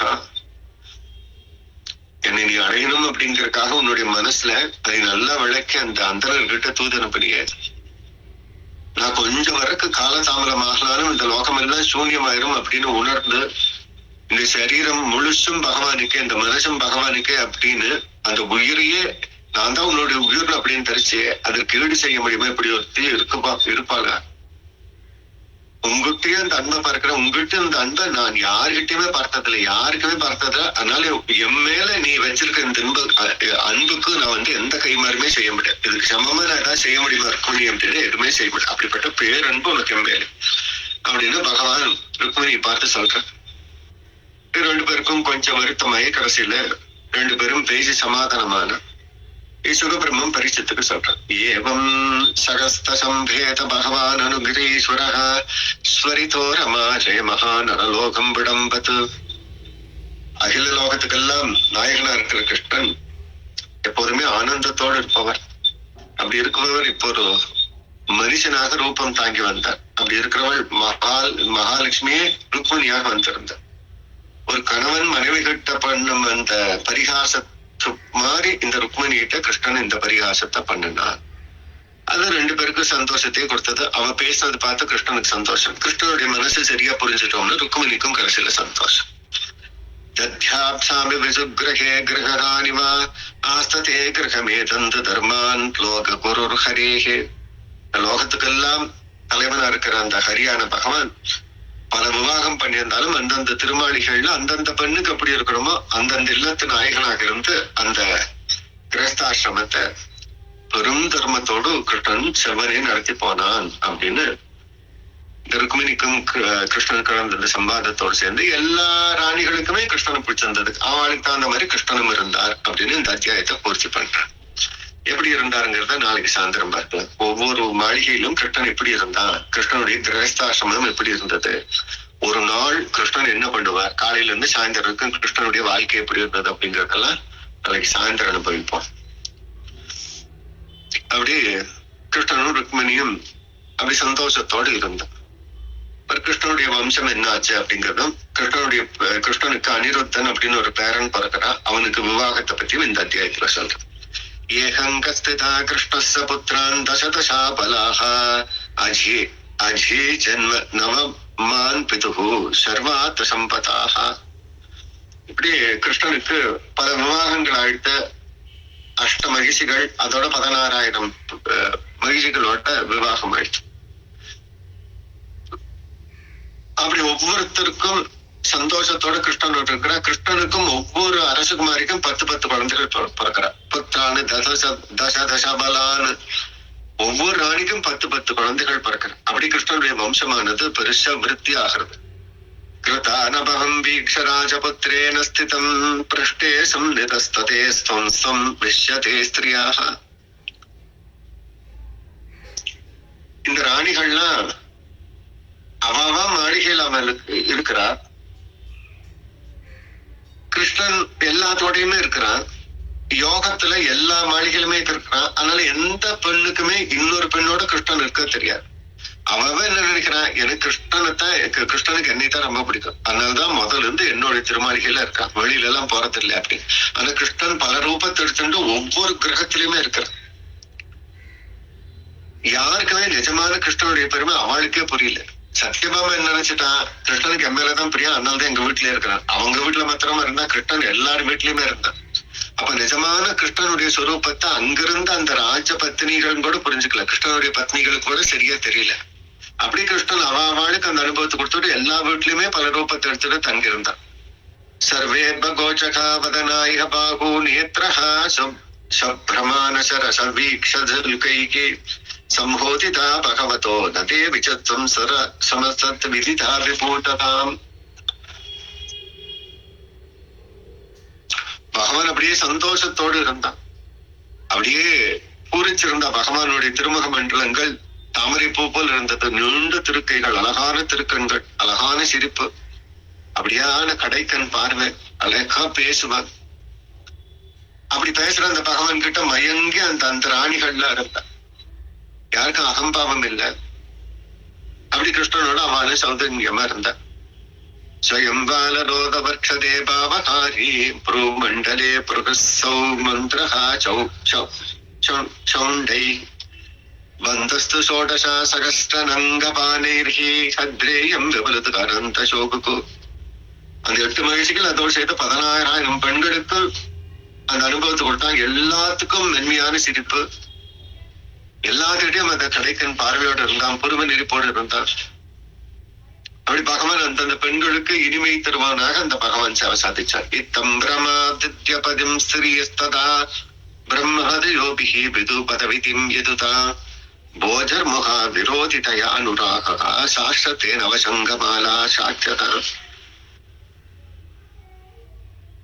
பெரிய பெரிய யோகிகள்ல அந்த கிருஷ்ணன் எப்படி அடையிறதுன்னு கஷ்டப்பட்டு இருக்கா. பிரம்மாவே இந்த கிருஷ்ணனுடைய திருவடி எப்படி அடையிறது அப்படின்னு கஷ்டப்பட்டு இருக்க. ஆனா அந்த பகவான் யாருக்கும் எட்டாத அந்த பகவான் இந்த பெண்களுக்கெல்லாம் அவளுடைய கணவனாக வந்து அவளுக்கு எந்த இன்பத்தை கொடுக்கணுமோ அப்படி இன்பத்தை கொடுத்துட்டு அவாவோடய தங்கி இருக்கான். யாருமே பார்க்க முடியாத பகவான் இந்த பெண்களுக்கு தன்னை தாள விட்டிருந்தான் பகவான். எல்லா பெண்களுக்கும் வேலை இருக்கமான கிருஷ்ணன் மேல எல்லாத்துக்குமே பிரியம். அதனால கிருஷ்ணன் வந்துட்டா அப்படின்னா பிரத்யக்கமாசவராராக பாத சௌச்சே தாம்பூல விஸ்தரேண விஜதா கந்தமாலியாக சேப்ரப்ராசானயனே சுப்பாகுர்தை தாசி சததா அபிவிபவோ விதாந்தமே தாஸ்யம். காரியம் செய்யறதுக்கு பல வேலைக்காரிகள் வச்சிருந்தா. ஆனா கிருஷ்ணன் வந்தா அப்படின்னா அந்தந்த பெண் கிருஷ்ணனுக்கு அந்த கைங்கரியம் பண்ணணும்னு ஆசைப்படுவாளாம். அதனால கிருஷ்ணன் வந்தா அப்படின்னா ஒவ்வொரு பெண்ணும் கூட்டிட்டு போய் நல்ல ஆசனத்துல உட்கார வைப்பா. அவளுக்கு அவ திருவடிய ஸ்ரீபாத தீர்த்தம் சேர்த்துவா, தாம்பூலம் கொடுப்பா, கிருஷ்ணனுக்கு ஓய்வெடுக்க வைப்பா, விசிறி வீசுவா, நல்ல சந்திரங்களை சாத்துவா, பெருமாளுக்கு நல்ல மாலைகளை தொடுத்து கிருஷ்ணனுக்கு போடுவா, கேசத்தை அழகுபடுத்துவா, படுக்க வரிப்பா, பகவானை நீராட்டுவா, அவருக்கு வேணுங்கிற தலிகள் எல்லாம் கொடுவா. இதெல்லாம் அந்தந்த பெண்களே பகவானுக்கு பண்ணுவா.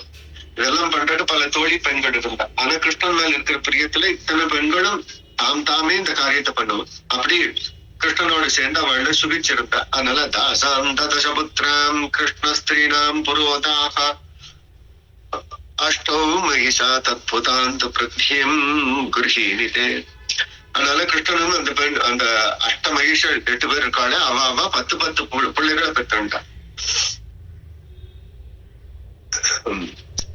சுகபிரம்மன் பரிசத்தை சொல்ற பரிசத்து அப்படி அஷ்டமகிஷருக்குள்ள ஒவ்வொருத்திக்கும் 10 குழந்தை கிருஷ்ணன் கிட்ட அதை உனக்கு சொல்லுகிறேன் அப்படின்னு சொல்லிட்டு அதே சொல்ற. சாருதேசனஹ சுதேசன சாருதேபியோ வீரியவான் சருப்ய சாரு குப்ததா பத்ர சாரு ஸ்வபராஹ சாரு சந்திரஹ விருக்ஷதே சாரு தசமோஹரஹ பிரதுக்ஷே ஜாதா ருக்மிண்யாம் நவமோ பிதஹ. ருக்மிணிக்கும் கிருஷ்ணனுக்கும் பிரத்யும்னன் மூத்த புத்திரனாக இருந்தான். பிரத்யும்னா மூத்தவன், அவன் தான் அந்த மன்மதன்.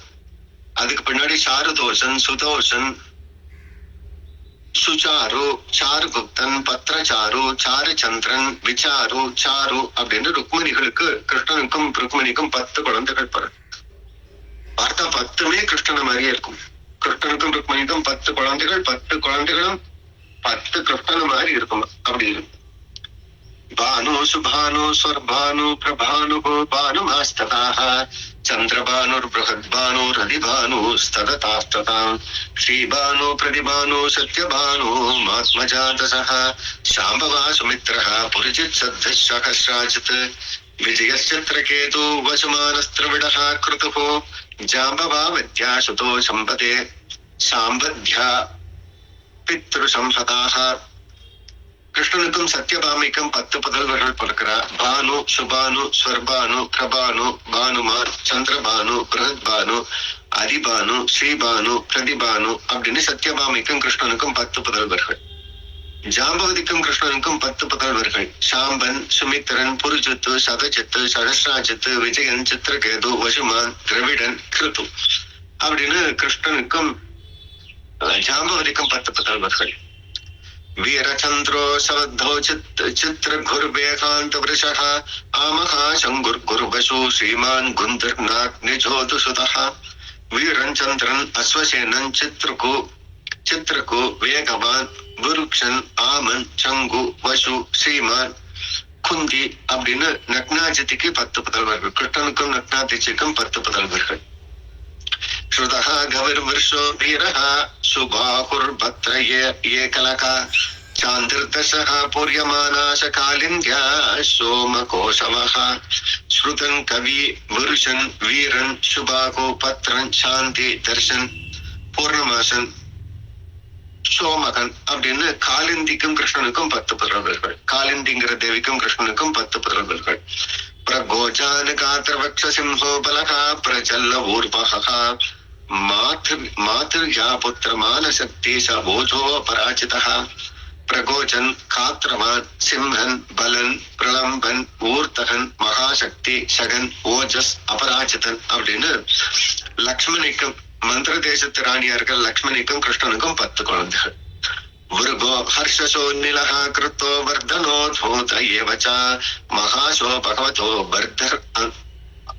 வர்தர் மித்ரவிந்தாமஜாகுதிஹி. முருகன், ஹர்ஷன், அனிலன், கிருத்தன், வர்த்தனன், அன்னாதன், மகாசன், பவனன், வகந்தி, சுத்தி அப்படின்னு மித்ரவிந்தாக்கும் கிருஷ்ணனுக்கும் 10 புதல்வர்கள். சங்கரச்சாதித் பிருகுசேதக சூரஹ பிராகனோஜித் ஜய சுபத்ரோ பத்ராய வாமஹ ஆயுஜ்ஜ சத்யஹ. சக்ராஜித், பிருகத்சேனன், சூரன், பிரஹரன், அரிஜித், ஜெயன், சுபத்ரன், வாமன், ஆயு, சத்யசகன் அப்படின்னு பத்ரைக்கும் கிருஷ்ணனுக்கும் 10 புதல்வர்கள். இப்படி இப்போ 8 மகிழ்ச்சிகள் பார்த்தோம்னா 8 மகிழ்ச்சிகளும் கிருஷ்ணனுக்கும் சேர்ந்து 10 குழந்தைகள். அப்ப 80 குழந்தைகள் கிருஷ்ணனுக்கு. அதோடு சேர்த்து அப்புறம் அந்த 16,000 பெண்கள் இருந்தாலும் அவளுக்கெல்லாம் புத்திரர்கள். தீப்ஷரோகின்யாஸ்ததா ஹரே பிரதம்யா நாக்ஷத்ருத்தோ பூது ருக்வதாம் மகாபலஹ புத்திரியாம் ருக்மிணேன ராஜந்தாம் நோ போஜகடே புரஹ ஏதேஷாம் புத்திரபௌத்தஸ்ய பபூவஹ கோடிசோ நிருபஹ மாதரஹ கிருஷ்ண ஜாதானாம் சஹஸ்ராணி ஷோடச. எவ்வளவு பகவானுக்கு பல பட்டத்து ராணிகள் இருந்தா. அதுல ஒரு ரோகிணி தேவி, ரோகிணி முதலான 16,000 பெண்கள். அவளுக்கும் பல குழந்தைகள் படுத்தா. அப்படி இந்த ரோகிணிக்கு தீப்தமான், தாம்பிரப்தன் அப்படின்னு 10 புதல்வர்கள் பிறந்தார். ருக்மிணியோட புதல்வன் பிரத்யும்னன், அவனுக்கு அந்த முன்னாடியே பார்த்த மாதிரி மாயாவதி அப்படிங்கிற பொண்ணோட விவாகமாச்சு. அதுக்கு முன்னாடி ருக்மவதி அப்படிங்கிற பொண்ணு விவாகம் பண்ண. பிரத்யும்னனுக்கும் ருக்மவதி அப்படிங்கிற பொண்ணுக்கும் விவாகமாகுது. இது பிரத்யும்னோட 2வது கல்யாணம். அதுல அனிருத்தன் வந்து அவதாரம் பண்ணா அப்படிங்கிற கதைய சுகபிரம்மம் பரிச்சயத்துக்கு சொல்றான். கிருஷ்ணன் ருக்மிணிக்கு மூத்த பையனுக்கு பிரத்யும்னு பேரு. அவன் ஏற்கனவே அந்த ரதி தேவ ரூபத்தை மாயாவதி விவாகம் பண்ணிட்டான். இப்ப அவனுக்கு 2வது விவாகம் ஆகிறது. ருக்மவதி அப்படிங்கிறவளோட விவாகம் ஆகிறது. அந்த பிரத்யும்னனுக்கும் ருக்மவதிக்கும் அனிருத்தன் அப்படிங்கிறவன் பார்க்கிறான். அந்த கிருஷ்ணனுடைய பௌத்திரன். ருக்மவதி யாரு அப்படின்னா ருக்மியோட பையன். ருக்மி அது கிருஷ்ணனுடைய அண்ணா. அவதான துரத்திட்டு வந்த விவாகத்தை பார். இப்போ கொஞ்சம் சமாதானமாகிறது. அவனுக்கு கிருஷ்ணனையும் பலராமனையும் பிடிக்கல. ஆனா அவனுக்கு ருக்மிணியை, தன்னுடைய சகோதரியான ருக்மிணியை பிடிக்கும் ருக்மிக்கு. அதனால என்ன பண்றான், தன்னுடைய பொண்ணா இருக்கிற ருக்மவதிய இந்த பிரத்யும்னனுக்கு விவாகம் பண்ணி கொடுக்கிறான். அதாவது ருக்மிணியோட பையனுக்கு, தாய்மாமா பையன் பொண்ணு தானே. அப்போ சொந்தத்துல விவாகம் ஆகிறது. கிருஷ்ணனுடைய பையன் பிரத்யும்னனுக்கு சொந்த தாய்மாமா பொண்ணு ருக்மிணியுடைய பொண்ணா இருக்கிற ருக்மதியோட விவாகம் ஆகிறது. 2 பேருக்கு அனிருத்தன் அப்படிங்கிறவன் புத்திரனாக பிறக்கிறான். அது கிருஷ்ணனுடைய பௌத்திரன். இவளுக்கும் பல புத்திரர்களும் பௌத்திரர்களும் பிறக்கிறார். எப்படி பிரத்யும்னன் அனிருத்தனுக்கு எத்தனை அப்படின்னா கோடிக்கணக்கில் அப்படி பல புத்திரர்களை பிறந்து இந்த கிருஷ்ண வம்சமானது வளர்ந்தது அப்படின்னு சுகபிரம்மம் பூர்த்தி பண்ணிட்டாரு இந்த கதை. அவர் பூர்த்தி பண்ண நம்ம பரீட்சத்து கேட்கணும். கதம் ருக்மன் யரிபுத்திராய பிராதந்த துகிதரம் யுதிஹி கிருஷ்ணேன பரிபூஸ்ததம் ஹந்தும் ரக்தம் பிரதீக்ஷதே யவதாக்னிஹி வித்ராந்தவேக்ஷிதா கதம் மிதுஹு. என்ன சாமி திடீர்னு ருக்மிணியோட சகோதரனா இருக்க ருக்மி தன்னுடைய பொண்ணான ருக்மவதி கொடுத்து பிரத்யும்னன் கல்யாணம் பண்ணிட்டேன்னு சொல்றீங்களே, இவளுக்கு பெரிய பகை இருந்ததே. ருக்மிணிய கிருஷ்ணனுக்கு கொடுக்க மாட்டேன்னு சொல்லியிருந்தானே, சிசுபாலனுக்கு விவாகம் பண்ணி கொடுக்கறதுக்கு சித்தமா இருந்தாலே. அப்புறம் கிருஷ்ணன் தூக்கிட்டு போயிட்டான். ருக்மியும் அந்த போஜகடம்ங்கிற இடத்துல போய் நான் எப்படியாவது கிருஷ்ணனை தோர்த்து என்னுடைய சகோதரன் ருக்மிணியை தூக்கிட்டே வந்து தீர்வேன் அப்படின்னு சங்கல்பம் பண்ணிட்டு உட்கார்ந்துருந்தானே. அவன் கோபம் என்னாச்சு, அவன் பொண்ணு கொண்டு வந்து எப்படி இந்த பிரத்யும்னனுக்கு விவாகம் பண்ணி கொடுத்தான் அப்படிங்கறதெல்லாம் எனக்கு சொல்லணும். இவளுக்கு எப்படி அனிருத்தன் பிறந்தான், இவ திருமண உறவு என்ன அப்படிங்கறத எனக்கு சொல்லணும் அப்படின்னு. ஆனா கதிதாம் வர்த்ததீந்திரியம் பிரஷ்டம் வகிதம் சம்யத்து பஷ்யந்தி யோகினஹா. எல்லா விஷயத்தையும் எனக்கு சொல்லணும். கண்ணுல பார்த்தது, என்ன நடந்தது, இவாளுக்கு எப்படி சொந்தம், எப்படி இந்த விவாகங்கள் நடந்தது அப்படின்னு கண்ணுக்கு புலப்படும் விஷயத்தை எல்லாம் எனக்கு சொல்லணும் அப்படின்னு பரீட்சித்து சுகபிரம்மத்தை பார்த்து கேட்க. சுகபிரம்மம் பரீட்சித்து பார்த்து சம்பக்ஷரே சாட்சான் அங்கோ யுத்வலஹ ராட்சன் சமே நிர்ச்சயா சகாரகதேயுதா. கொஞ்சம் முன்னாடி போற பிரத்யும்னன் கதை ஞாபகம் இருக்குதானே. பிரத்யும்னன் ருக்மிணியோட கர்ப்பத்துல பிறந்தான். அப்பா சம்பரன் ஒரு பெரிய அசுரன் வந்து அந்த குழந்தைய தூக்கிட்டு போயிட்டான். அந்த குழந்தைகள் போய் கடல்ல வீசினா, அது ஒரு மீன் மொழிந்தெடுத்து அதிக வெட்டுனா, அதுல அந்த குழந்தை இருந்தது. அதை சம்பரனுடைய வீட்டுல தலிகை பண்றவளுக்கு மாயாவதினு பேரு அவர்கிட்ட கொடுத்திருந்தா. அப்ப நாத பகவான் வந்து சொன்னார், மாயாவதி யாரு அப்படின்னா ரதி தேவி, இந்த பிரத்யும்னன் மன்மதன். அவன் 2 பேரும் கணவன் மனைவி ஏற்கனவே. அதனால அவ அந்த சம்பரனை கொண்டுட்டு துவாரைக்கு கிருஷ்ணனும் எல்லாரும் கொண்டாடணும். அப்ப மூத்த மனைவி, அந்த பிரத்யும்னோட மூத்த மனைவி யாரு, ரதி தேவி மாயாவதி. அவளுக்கு அந்த பிரத்யும்னனுக்கு ஒரு விவாகம் ஆகிறது. பிரத்யும்னன் யாரு, மன்மதன் தான் பிரத்யும்னனா பிறந்திருக்கிறான், பகவானுக்கு பிள்ளையாக. அவனுக்கு ஒரு விவாகம் ஆகிறது. யாரு அப்படின்னா ருக்மவதி அப்படிங்கிற பெண்ணோடு விவாகம் ஆகிறது. அது சுயம்பரத்துல ஒரு பெரிய சுயம்பர நடத்துற ருக்மி. அந்த ருக்மி நடத்துற சுயம்பரத்துல பிரத்யும்னன் பங்கேற்று கொண்டு அதுல ஜெயிச்சு இந்த ருக்மவதியை விவாகம் பண்ணிக்கிறார். அங்க வந்திருந்த அத்தனை பேரும் பிரத்யும்னனோட போர் தொடுக்கிற. அவளை எல்லாம் எதிர்த்து ஜெயிச்சு இந்த பிரத்யும்னன் இந்த ருக்மவதியை விவாகம் பண்ணிட்டான். எதுஸ்ததாந்த வைரம் ருக்மி கிருஷ்ணமவாதிதாக வெகரந்த பாகினேய சுதாம் குர்வந்த ஸ்வதி பிரியாம். இந்த ருக்மதி யாரு அப்படின்னா கிருஷ்ணனால் அவமானப்படுத்தப்பட்ட ருக்மிணியோட சகோதரன், அண்ணன் தான் ருக்மி. அவனுடைய பொண்ணுதான் ருக்மவதி. அதைத்தான் இப்ப பிரத்யும்னன் அந்த பெரிய சுயம்பரத்துல ஜெயிச்சிருக்கான். சுயம்பரத்துல ஜெயிச்சுட்டான். விவாகம் நடக்குமா அப்படின்னா பெரியோர்கள் சம்மதம் இருக்கணுமே. ருக்மிணிக்கும் கிருஷ்ணன் தான் பெரிய எதிரிகளாச்சு ரெண்டு பேரும். அப்படி இருக்கிறப்ப எப்படி கடந்தது அப்படின்னா, ருக்மிணி மேல எப்போதுமே ஆசை, தன்னுடைய சகோதரியான ருக்மிணி மேல ஆசை. கிருஷ்ணனை தான் பிடிக்காது. சரி பரவாயில்ல, கிருஷ்ணனை பிடிக்கலன்னு நம்ம தங்கச்சி பையன் தானே பிரத்யும்னன், அதனால தங்கச்சி பையனை கொடுத்து விவாகம் பண்ணும்போது அந்த வீர சுல்கத்தில் ஜெயிச்சதும் அவன் விவாகத்துக்கு ஒத்துண்டான். அதனால ருக்மிணியோட பொண்ணா இருக்க ருக்மவதிய இந்த பிரத்யும்னனுக்கு விவாகம் பண்ற, சொந்த தாய்மாமா பொண்ணு. அப்படி விவாகம் ஆகிறது. அவனே விவாகம் பண்ணி வச்சா, ருக்மியே முன்னாடி இருந்து விவாகத்தை பண்ணி வச்சா, ருக்மிணிக்காக பண்ணாட்டிய. ருக்மிண்யாஸ்தயம் ராஜன் கிருதவசோ பலிஹே உபேயாம் விசாலாட்சிம் கன்யாம் சாருமதிம் சலஹா. அந்த ருக்மிணிக்கும் கிருஷ்ணனுக்கும் 10 பசங்களை பார்த்தோமா, ஒரு பொண்ணு. கிருஷ்ணனுக்கு ஒரு பொண்ணு, ஒரே ஒரு பொண்ணு கிருஷ்ணனுக்கும் ருக்மிணிக்கு. அவளுக்கு சாருமதி அப்படின்னு பேரு. இந்த சாருமதிங்கிற பொண்ணு கிருதவர்மாவுக்கு விவாகம் பண்ணி கொடுக்குற. கிருஷ்ணனுடைய பொண்ணா இருக்கிற சாருமதிய கிருதவர்மாக்கு, அவன் பெரிய ராஜா, அவனுக்கு விவாகம் பண்ணி கொடுக்குறான். அவன் 2 பேருக்கு பலி அப்படிங்கிற பையன் வந்து பிறக்க. சாரி, கிருதவர்மாவுடைய பையனா இருக்கிற பலிய விவாகம் பண்ணி கொடுத்தா இந்த சாருமதிக்கு. கிருஷ்ணனுடைய பொண்ணா இருக்கிற சாருமதிய கிருதவர்மாவுடைய பையனா இருக்கிற பலிக்கு விவாகம் பண்ணி கொடுக்குறான். அப்படி கிருஷ்ணனுடைய பொண்ணுக்கும் ஒரு வாழ்க்கை அமைது. தௌஹித்ரா அனிருத்தாய பௌத்ரீம் ருக்யதாம் ஹரே லோச்சமானம் பத்தவைரீ சுதூ பிரிய கிருஷ்யஹ ஜாரமத்யம் தம் யவ்வனம் சதேர்த்தபந்தஹ. கொஞ்சம் பாப்பமா இருந்துச்சுன்னா வருத்தப்படாதீங்க, பின்னாடி திருப்பி சொல்றேன். இந்த ருக்மி யாரு அப்படின்னா, அவன் தான் ருக்மிணியோட அண்ணன். அவன் என்ன பண்ணா, கிருஷ்ணனுடைய பேரனா இருக்கிற அனிருத்தனுக்கு தன்னுடைய மகனோட பொண்ணு இருக்கிற ரோச்சனையை விவாகம் பண்ணி கொடுத்தான். இதுவும் தன்னுடைய தங்கைக்காக பண்ண. இப்படி மாமா வீட்டுல இருந்து 2 பொண்ணு எடுத்திருக்கா. கொஞ்சம் தலசத்திர மாதிரி தான் இருக்கும். இப்ப சொல்றேன் பாருங்க. கிருஷ்ணன் ருக்மிணி. ருக்மிணி யாருன்னு பார்த்தீங்கன்னா பீஷ்மகரோட பொண்ணு. பீஷ்மகருக்கு ஏற்கனவே 5 பசங்க இருந்தா. ருக்மி முதலான 5 பசங்க, அதுல ஒரு பொண்ணு ருக்மி. கிருஷ்ணர் அந்த பொண்ணு தூக்கிட்டு வந்து விவாகம் பண்ணிட்டா, ராட்சச விவாகம் பண்ணிட்டா. அப்ப அந்த ருக்மிக்கு தன்னுடைய சகோதரிய சிசுபாலன் கொடுத்து விவாகம் பண்ணணும்னு ஆசைப்பட்டா. அந்த கிருஷ்ணன் தூக்கிட்டு போனதுனால பெரிய கோபம். அதனால சண்டை பிடிக்கிறப்பான கிருஷ்ணன் அவனுடைய மீசைய தலையெல்லாம் மழிச்சிட்டான்னு பார்த்தோமே. அதனால பெரிய அவமானம் வந்துருது ருக்மிக்கு. அவன் எப்படியாவது கிருஷ்ணனை அவமானப்படுத்தி அவனை ஜெயிக்கிறது, அப்புறம் ஜெயிச்சு ருக்மிணியை தன்னுடைய தேசத்துக்கு தூக்கிட்டு வர்றது, அப்புறம் தான் தேசத்துக்குள்ள வருவேன்னு வெளியிலேயே தங்கி இருந்துட்டான். அப்படி பல காலம் இருந்தான். அப்புறம் காலம் போக போக அவனுக்கும் பிரியம் வந்தது. கிருஷ்ணன் மேல வரல, கிருஷ்ணன் மேல விரோதம் தான். தன்னுடைய தங்கச்சி பார்க்கிறார் ருக்மிணிய.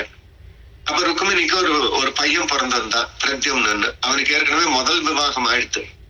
இப்போ ஒரு பெரிய சுயம்பரம் நடத்துறான் ருக்மி.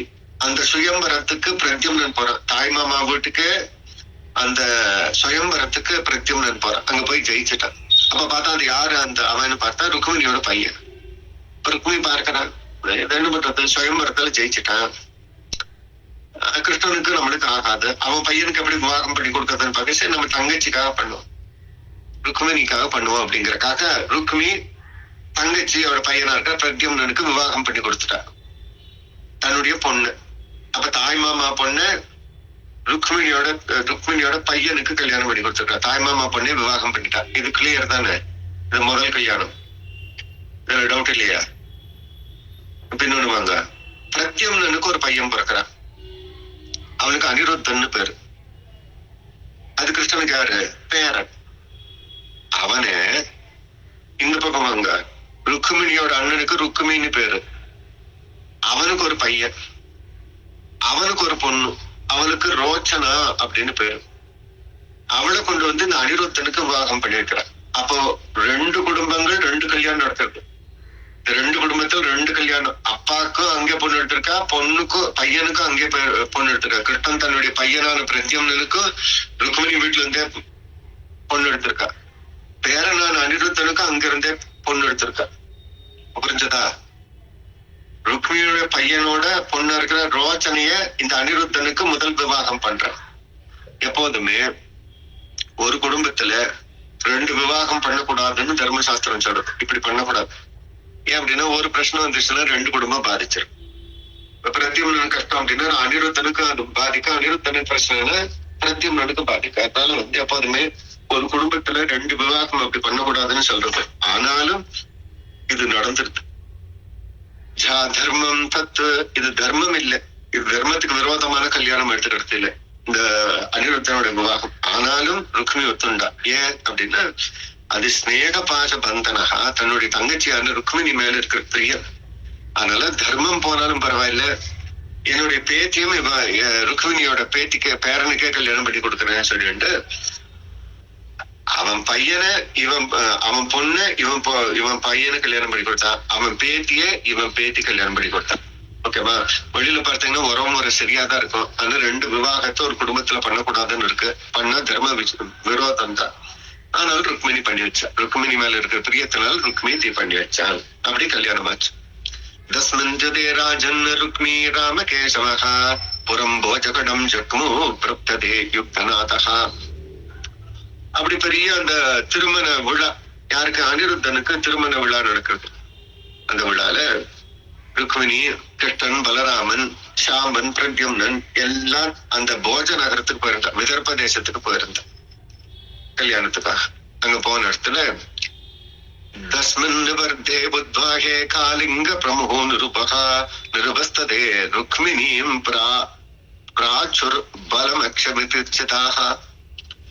அங்க அந்த கல்யாணம் நடக்கிற இடத்துக்கு கலிங்க தேசத்து ராஜா வந்திருந்தான்.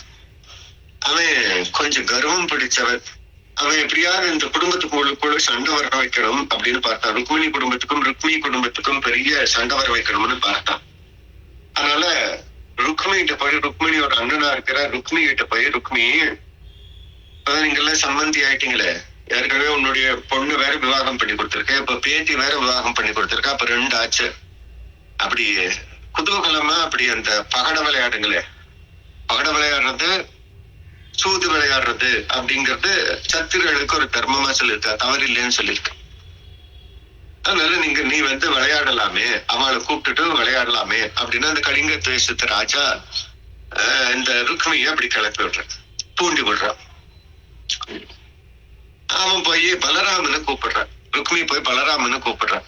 அனுபேத கையம் ராஜே தத்வதம் மகத் யுத்யுதே பலா மோகிதேக்ஷதே ருக்மிணி ஹதிதா. ஏன் பலராமர் கூப்பிட்டாரு அப்படின்னா பலராமருக்கு ரொம்ப பிடிக்கும் சூது விளையாடுறக்கு. அதனால ருக்மி போய் பலராமனை கூப்பிட்டான். பலராம, பெரிய சம்மந்தி வாங்க, நம்ம சொக்கட்டம் ஆடலாம். இதுல என்ன கட்டம் அப்படின்னா பலராமனுக்கு சொக்கட்டம் விளையாட தெரியாது, ஆசை மாத்திரம் இருக்கு. சொக்கட்டம் விளையாடணும், சூது விளையாடணும்னு ஆசை இருக்கு, ஆனா விளையாட தெரியாது பலராமனுக்கு. அப்ப ருக்மியை பார்த்தான், இவன் தான் சரியான. அப்ப கூப்பிட்டு விளையாடணும்னா அவனுக்கு ஆசை இருக்கிறதுனால விளையாடுக்கு வருவான், தோத்தும் போயிடுவான், ஏன்னா விளையாட தெரியாது. அதனால எல்லாருமே சேர்ந்து பலராமனையும் ருக்மியும் அந்த பெரிய அந்த சூதாட்டம் ஆட சொன்ன. சதம் சகஸ்ராயுக்தம் பிராமஸ்திதே பலம் தம் ருக்யதே காலிங்க பிரஸ்ததே பலம் தத்யாது சந்திரக்ஷதே ஆயுதே. அதில் பலராமன் முதல் 100 காசுகளை வச்சு விளையாடுறான். அப்புறம் அவருக்கு கொஞ்சம் ஜெயிக்கிற மாதிரி இருக்கு. அப்புறம் 1000 காசுகளை வச்சு விளையாடுறான். அப்புறம் 10,000 பொற்காசுகளை பந்தயம் கட்டுறா. அது ருக்மிணி ஜெயிச்சான். உடனே ருக்மி ஜெயிச்சதும் அந்த கலிங்க மன்னன் கொஞ்சம் அப்படி கிளப்புற மாதிரி ருக்மிய அப்படி போட்டுற மாதிரி போற்றி அந்த பலராமனை கொஞ்சம் தாழ்த்தி பேசுறான். அப்போ பலராமனால அதை பொறுக்க முடியல, கேலி பண்றா, எல்லாம் தோத்துட்டான். ஒரு தடவை தான் பலராமன் தோத்தார், ஓனிட்டா சந்தர்ப்பம்னு சொல்லிட்டு அந்த ருக்மிணியும் அந்த கலிங்க தேசத்து ராஜான்னு சேர்த்து பலராமனை அப்படி கிண்டல் பண்ண. பலராமர் கிட்ட ஒரு பெரிய இது இருந்தது, அந்த கலப்பு இருந்தது. அதை கையில பிடிச்சுட்டே தான் இருந்தார் விளையாடுறப்ப. ததோ லட்சம் ருக்கியா ஹிருதந்த கலகம் தத்ராஜன் பலஹ ஜிதாவாகமெத்தவே ருக்மி கைபஸ்திதாக. அது அப்படியே அந்த பந்தயம் பெருசாகி லட்சம் பொற்காசுகள் எல்லாம் வச்சு விளையாட ஆரம்பிச்சார். 1,00,000 பொற்காசுகளை பலராமர் ஜெயிச்சார். ஆனா ருக்மி என்ன பண்ணா, அதுல ஏதோ ஒரு மாறாட்டம் பண்ணி நான் தான் ஜெயிச்சேங்கிற. அது நிஜமா நினைச்சது பலராமர் தான். அவருக்கு விளையாட்டு தெரியாது, ஆனாலும் ஜெயிச்சுட்டார். ஆனா ருக்மி என்ன பண்றான், நான் தான் ஜெயிச்சேன் அப்படின்னு ருக்மி கை பத்மாஸ்ரிதாக நான் தான் ஜெயிச்சேன்னு எல்லாத்தையும் ஏமாத்துறான். மத்யுத்தः சுபிக்ஷதாம் ஸ்ரீமாந்த் சமுத்ரே இவ பர்வணி ஜாதக்ஷதே நிர்பதம் கிளகமாதிகேஹா. ஏற்கனவே பலராமர் எப்போதுமே செவந்த கண்களோடு தான் இருப்பார், எப்போதுமே அப்படி போதையோடு இருப்பார். இப்போ இன்னும் கோபம் அதிகமா எடுத்து எல்லாம் கிண்டல் அடிக்கிறா. அவர் தான் ஜெயிச்சிருக்கார், ஜெயிச்சவனே இல்லைங்கிறா. அதனால இன்னும் கோபம் அப்படியே கொந்தளிக்கிறது. அப்படி கண் அப்படியே 10 கோடி சூரியரை போல அப்படியே இருக்கிறது. ஒண்ணு என்ன பண்ணாரு, திருப்பியும் 10 கோடி பொற்காசுகளை வச்சு அவர் அந்த பந்தயத்தை கட்டுறார். ராமோ தர்மக்ஷிரிக்ஷதாக ருக்மீச்சிதம் ஜெயித்தே வதந்து பிரக்ஷிதே இதிஹி. இந்த முறையும் பலராமனே ஜெயிக்கிறார். பலராமரே இந்த 10 கோடி பொற்காசுகளும் ஜெயிக்கிறார். இப்பவும் ருக்மி வஞ்சனையால் நான் தான் ஜெயிச்சேன் அப்படிங்கிற அந்த கலிங்காத்து தேசத்து ராஜாவும் ஆமா ருக்மி தான் ஜெயிச்சான் அப்படின்னு சொல்றான். ததா அப்ரவீத் போனினிஹி பலக்ஷதிஹா கலஹா தர்மதே வசதே ருக்மி வசதி ததா. அப்ப இப்படி 2வது தடவை ஏமாத்தனும் பெரிய ஆகாசவாணி காட்டுது, ஒரு அசரீரி காட்டுது, பலராமன் தான் ஜெயிச்சார் அப்படின்னு. நிஜமாவே அந்த தெய்வமே அசரீரியா சொன்னது. அது சொன்னது யாரும் கேட்கல. அந்த ருக்மி அந்த பெரிய அசரீரிய சொட்டும் கேட்டும் நான் தான் ஜெயிச்சேன், நான் தான் ஜெயிக்கிறேன். அந்த அசரீரியே சொல்றது இல்ல பலராமன் தான் ஜெயிச்சான் அப்படின்னு. உன்னே ருக்மி சொல்றான் அது பொய் சொல்றது, அந்த அசரீரி பொய் சொல்றது, நான் தான் ஜெயிச்சேன், இதுதான் உண்மை அப்படிங்கிறான். சரி அதோடைய அது விட்டானா அப்படின்னா தமக்ரதேவை தர்போ துட்டராஜன் சோதிதாக சங்கர்சனம் பரிகாசாந்த் பபுக்ஷே கால சோதிதாக. காலம் வந்துருது இந்த ருக்மிக்கு. அதனால என்னாச்சு அப்படின்னா முன்னாடி வாழ அந்த தலையெல்லாம் மலிச்சாலே அதெல்லாம் ஞாபகம் வந்தது. அதனால பலராமனை இன்னும் கேள்வி பேசறதுக்கு ஆரம்பிச்சார். அவர் பாவம், அவர் பேசாம இருந்தார். அவர் பார்த்து மேலும் மேலும் கேள்வி பேசறதுக்கு ஆரம்பிக்க அவருக்கு பெரும் கோபம் வந்தது. ருக்மிண்யா சதிக்ஷத ராஜ பிக்ஷோபிதாசிதः கிருத பரிலுப்யாதி ஜன்ஷதே நிர்மசம்சதே. அவரும் ருக்மிணி சொல்றார். யாரோ ஒருத்தர் ஆஃப் பண்ணாம இருக்கு, சவுண்ட் வருது பாருங்க. யாரோ மைக்கு சவுண்ட் வருது பாருங்க. திருப்பியும் ருக்மிணி அவர் சொல்ல அவரும் பலராமரும் ருக்மிணி கேள்வி பண்ண பெருசா எடுத்தது. உன்னே பலராமர் கோபம் என்ன பண்ணா அந்த அனிருத்தனுக்கு விவாகம் நடக்கிற அந்த மேடையிலேயே அந்த ருக்மியை அடிச்சே கொண்டார். கையில அந்த பெரிய கலப்பை வச்சிருந்தார். அப்படி பெரிய அந்த சபையில அந்த எல்லாருமா இருக்கிற அந்த மனமேடையில ருக்மிணியை அடிச்சே கொண்டுட்டார் பலராமர். ருக்மி யாரு, ருக்மிணியோட சகோதரர். இப்ப அந்த விவாக சமயத்துல அப்படி நடந்துருது. கலிங்கராஜம் தரசா கிருத்தே தசதம் பதே தந்தாம் கிருதே சோதிதா விஷ்டதே. இது இந்த கலிங்கராஜனால் இப்படி பண்ணி கேள்வி காட்டி இப்படி ஆனது. அவன் அந்த ருக்மியை கொண்டதுக்குன்னா திருப்பியும் அப்படி பல்லு இடிச்சிட்டு கொக்காணி காட்டினா பலராமருக்கு. பலராமர் ஒரே அடி பல்லெல்லாம் புட்டுங்கிட்டார் அந்த கலிங்கராஜனுக்கு. அப்படி அந்த ருக்மிணியை கொண்டு இந்த கலிங்கராஜத்தை அந்த ராஜாவுடைய அவனுடைய அகண்டையும் அடக்கினார் பலராமர். அத்யோ நிர்பந்தேன ரிஷாதிதாக ராஜன் துர்விஷதே பலா பரிகர்த்ததா. அங்கு யாரெல்லாம் பலராமனை கேள்வி பண்ணாரோ எல்லாம் பெரிய இரும்பு தடி வச்சார். எல்லாத்தையும் போட்டு அடிச்சு கை கால எல்லாம் நொறுக்குனார் பலராமன். எல்லாம் கை காலெல்லாம் உடைஞ்சு எல்லாம் ரத்தமா வாங்கி பண்ணிட்டு எல்லாம் ஓடுனாங்க. அப்படி பலராமர் கோபம் அந்த பேரனுடைய விவாகத்திலேயே பெரிய போர் மாதிரி ஆயிடுத்தாங்க. யாரெல்லாம் கிண்டல் பண்ணாலும் அவளை எல்லாம் அடிச்சு துவம்சம் பண்றார். நிகதே ருக்மிணி ஸ்தலேன பிரவீந்த் சாதுமதாத்துவே ருக்மிணி பலோ ராஜன் ஸ்தேத பதபங்க அதிகே. கிருஷ்ணர் பார்த்தார், இதோ நம்ம மைத்தூர்ல இருக்கிற ருக்மிணியை கொண்டுட்டாரு அண்ணா. இப்ப என்ன பண்றது? ருக்மிணிக்கு பெரிய வருத்தமா தான் இருக்கும். பேரங்கல்யாணத்துல அண்ணனை கொண்டுட்டா அப்படின்னு எந்த பொண்ணுக்கு தான் கஷ்டமா இருக்காது. அப்ப ருக்மிணிக்கு மாத்திரம் வருத்தமா இருக்காதா? எங்க அண்ணன் பேசாம இருந்திருப்பான், நான் விளையாட போயிடலன்னு சொல்லியிருந்தா. அவனை கூப்பிட்டு விளையாட சொல்லி அவனை மனமேடையிலே வச்சு கொண்டுட்டா அப்படின்னு ருக்மிணிக்கு இருக்குமா இருக்காதா? இப்ப கிருஷ்ணன் எந்த பட்சத்துல போய் பேசுறது? தன்னுடைய மைத்தனனுக்கு ருக்மிணிக்காக பேசினா அப்படின்னா பலராமர் வருத்தப்படுவார். என்னடா கூடவே இருந்த தம்பி இத்தனை நாள் இருந்துட்டு இப்போ புரிஞ்சுக்கலையே அப்படின்னு பலராமர் வருத்தப்படுவார். பலராமருக்கு சமாதானம் படுத்தி பேசினா ருக்மிணி வருத்தப்படுவார். பலராமர் போய் அண்ணா நீங்க பண்ணதெல்லாம் சரிதான் அப்படின்னா அப்ப ருக்மிணி யோசிப்பா, நம்ம அண்ணாவை கொண்டிருக்கா, இவர் போய் பலராமர் கூட பேசுறாரு. அதனால கிருஷ்ணன் 2 பக்கமே போகல. பலராமர்கிட்டயும் ஒண்ணும் பேசல, பலராமர் செஞ்சது சரி தப்புன்னு சொல்லல, ருக்மணி கிட்டயும் வந்து உங்க அண்ணன் செஞ்சது தப்பு ரைட்டுன்னு பேசல, எதுவுமே சொல்லல, பேசாம இருந்துட்டார். இது நல்லது இது கெட்டதுன்னு நம்ம சொன்னா பிரச்சனை. நம்ம தான் ரெண்டு பேருக்கு நடுவில் இருக்கோம். ஒன்னும் பலராமனுடைய மனசு நோக்கும், இல்ல அப்படின்னா ருக்மணி மனசு நோக்கும். ரெண்டுமே கிருஷ்ணனுக்கு முக்கியம். அதனால பேசாம இருந்துடலாம் அப்படின்னு கிருஷ்ணன் பேசாம ஏத்துட்டான். ததோ நிறுத்தம் சக சூரியாம்பரம் பிரதம் சமர்ப்பதே குசஸ்தலம் ராமாதயோ போஜகடம் தசாரியகா சித்தாச்சதி மதுசூதன ஸ்ரீயா. அப்படி அந்த விவாகம் ஆனது கடைசியில அப்படி போய் முடிஞ்சது. எப்படியான விவாகம் ஆயிடுத்து. அதனால அனிருத்தன் ருக்மிணியோட அண்ணனா இருக்கிற அந்த ருக்மிணியுடைய பேத்தியா இருக்கிற ரோச்சனை விவாகம் பண்ணிட்டு எல்லாரும் துவாரகைக்கு வந்துச்சு. அந்த குலஸ்தலம் அப்படிங்கிற துவாரகைக்கு வந்த கிருஷ்ணன், ருக்மிணி, பலராமர், ரேவதி தேவி, பிரத்யும்னன், மாயாவதி, ருக்மவதி, அதே மாதிரி விவாகமான அனிருத்தன் அவனுடைய பத்னியா இருக்கிற ரோச்சனையோடு சேர்ந்து எல்லாரும் துவாரகைக்கு வந்தார்கள். அப்புறம் இந்த அனிருத்தனுக்கும் இன்னொரு விவாகமா. அப்ப முதல் மனைவி ரோச்சனை, அடுத்த விவாகம் கொஞ்சம் பார்த்து பூர்த்தி பண்ணுவான். இனிமேல் எப்போதுமே ஒரு காலையில 3 அத்தியாயம், சாயந்தரம் 3 அத்தியாயம், அப்பதானே முடிக்க முடியும். ஏன்னா இந்த 10வது ஸ்கந்தமே இன்னும் 30 அத்தியாயம் இருக்கிறது. அப்புறம் இன்னும் 2 ஸ்கந்தங்கள் இருக்கிறது. அதனால எப்படியும் நம்ம இந்த ஆனி மாசத்துல முடிச்சாதான் ஆடி மாசத்துல நாச்சியார் திருமணி எடுக்க முடியும். அதனால ஓரளவுக்கு காலையில 3, சாயந்தரம் 3, ஒரு நாளைக்கு 6 அத்தியாயங்கள் பாக்குறது அப்படின்னு முடிவு பண்ணல. பட் முன்னாடி போனாலும் எப்படியோ ஒரு 20 நாளுக்குள்ள பூர்த்தி பண்ண முடியுமா அப்படின்னு பார்க்கல. அதனால இது பூர்த்தி பண்ணுவோம். முக்ஷமபாதமே யதூதமே தத்ர யுக்ததாத் கோரம் ஹரிசங்கரோத் மஹத் ஏதத் சர்வம் மகாயோகி சமாக்யதாம் சுதர்சதி. பரீட்சித்து அடுத்த கேள்வி கேட்டா, சிவபிரம்மே அந்த யாதவருடைய வம்சத்துல கிருஷ்ணனுக்கு பௌத்திரமா பண்ண அனிருத்தன் பானாசுரனுடைய பொண்ணா இருக்கிற உசைய மறந்துட்டான், விவாகம் பண்ணிட்டான் அப்படின்னு கேள்விப்பட்டிருக்கேன்.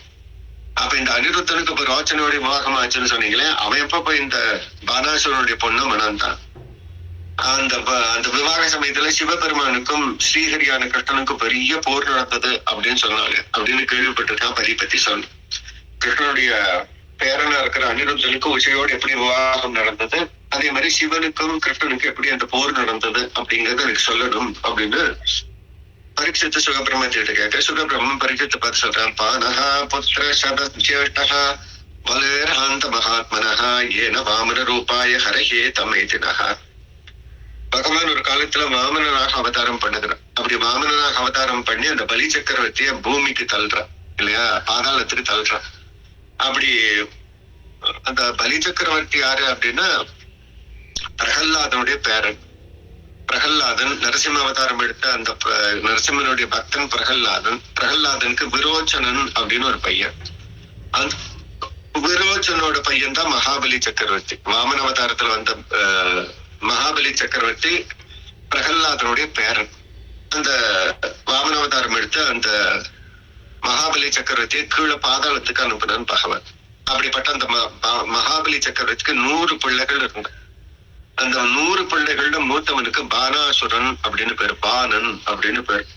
அரப்தியே மேதினி பானஹா புத்திர சதஜட். அந்த 100 பேருக்குள்ள மூத்தவனுக்கு பானன்னு பேர், பானாசுரன் அப்படின்னு பேர். தசதே சுதஹா பானஹா சிவபக்தி ஸ்திதா சதா மானிஹே வதங்க பீமக்ஷ சத்வந்தோ திருவ்ரதாக. அந்த பலி சக்கரவர்த்திய புத்தனா இருக்கிற பானாசுரன் பெரிய சிவபக்தன். சிவனை ஆராதனம் பண்ணி அவனுக்கான மரியாதை, சிவபெருமானுக்கு இருக்கிற மரியாதை எல்லாம் கொடுத்தான். அதனால சிவனுடைய அனுகிரகத்துக்கு பாத்திர போத்தனானால் இந்த பானாசுரன். எல்லாரும் மதிக்கும்படியா இருப்பான் பானாசுரன். பெரிய வல்லல் வேணுங்கிறதெல்லாம் எடுத்து கொடுக்கிறவன். ஏன்னா மகாபலியுடைய புத்திரன், பெரிய ஞானஸ்தன், சத்தியசந்தனாக இந்த பானாசுரன் இருந்தான். அப்படிப்பட்டவனாகத்தான் பானாசுரன் இருந்தான், பெரிய சிவபக்தன்.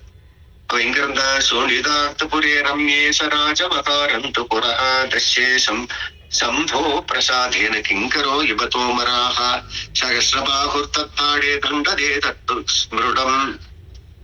சோனிதம் அப்படிங்கிற தேசத்தை அவன் ராஜ பரிபாலனம் பண்ணிட்டான். சோனிதம் அப்படி சோனிதம் அப்படிங்கிறது எங்க இருக்குது அப்படின்னா இன்னைக்கு அசாம்னு சொல்றோமே, வடக்கு தேசத்துல அசாம் மாநிலம் தான் சோனிதபுரம் அப்படிங்கிறது.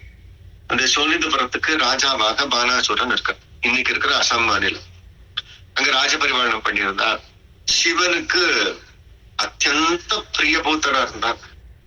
தபசு பண்ணி பண்ணி ஆராதனம் பண்ணி சிவனை சந்தோஷப்படுத்தினால சிவபெருமான் பார்த்தார், நம்ம பக்தனுக்கு நம்ம தானே கிருபை பண்ணணும், அதனால நம்ம என்ன பண்ணலாம், அந்த அவன் வீட்லயே போய் இருக்கலாம், அந்த பானாசுரனுடைய வீட்லயே போய் இருக்கலாம்னு சிவபெருமான் அங்கிருந்து கிளம்பி வந்து பானாசுரன் வீட்லயே இருந்தார். எப்படி அப்படின்னா அவரே அங்க வந்துட்டாரு. அப்படி அப்ப மத்த தேவர்கள் எல்லாம் பானாசுரனுக்கு வேலைக்காரன போல. இந்த பானாசுரன் சந்தோஷப்படுறதுக்காக சிவபெருமான் நாட்டியம் ஆடுவார். பல வாத்தியங்கள்லாம் வாசிக்க சிவபெருமான் நாட்டியம் ஆடி சந்தோஷப்படுத்துவார் பானாசுரன். அப்படி சிவனுக்கும் பானாசுரனுக்கும் ரொம்ப பிரியம் இருந்தது, நட்பு இருந்தது. பகவான் சர்வபூதேஷு சரண்யः பக்தவத்சலः வரோண்ய சந்தம் தம் பவ்ரே புராதிபாஹ. அப்படிப்பட்ட பரமசிவன் தன்னை சரணடைந்தவரை எப்போதுமே காப்பாற்றுவர். தன்னுடைய பக்தர்கள்கிட்ட அன்பு கொண்டவர். ஆசுதோஷி அப்படின்னு பேர். உடனே அனுக்கிரகம் பண்ணிடுவார் தன்னுடைய பக்தர்களுக்கு. அப்படின்னு பானன் கிட்ட கேட்டார், பானாசுரா உன்னுடைய பெரிய பக்தி பார்த்து நான் சந்தோஷப்பட்ட, உனக்கு என்ன வரும்போது கேளு அப்படின்னு பானாசுரன் கிட்ட சிவபெருமான் கேட்க, பானாசுரன் சிவனை பார்த்து கேட்டான், சத்தம் பக்ஷரே புராதிபம், நீ எங்க ஊருக்கு வந்துரு, எங்க ஊரை காப்பாத்தி கொடு. நீ காவலா இருந்து யாருமே போர் தொடுக்காத பெரிய இந்த ஊரை நீ தான் காப்பாத்தி கொடுக்கணும், அதனால நீ அங்கேயே வந்திருக்கணும், எங்க ஊர்லயே வந்திருக்கணும்னு சிவபெருமான் கிட்ட பானாசுரன் கேட்டான். ஏவதாகிரம் பார்ஸ்வஸ்தம் வீரிய துர்மதாக கிரீடே நார்வகாந்த சம்பிரதே பதாம்புஜா.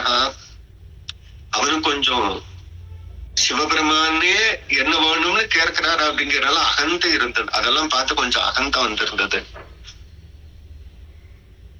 அப்படிப்பட்டவன் அந்த பெரிய கிரீடத்தோடு சிவபெருமானுடைய திருவடியில விழுந்து இந்த கோரிக்கை கேட்டான்.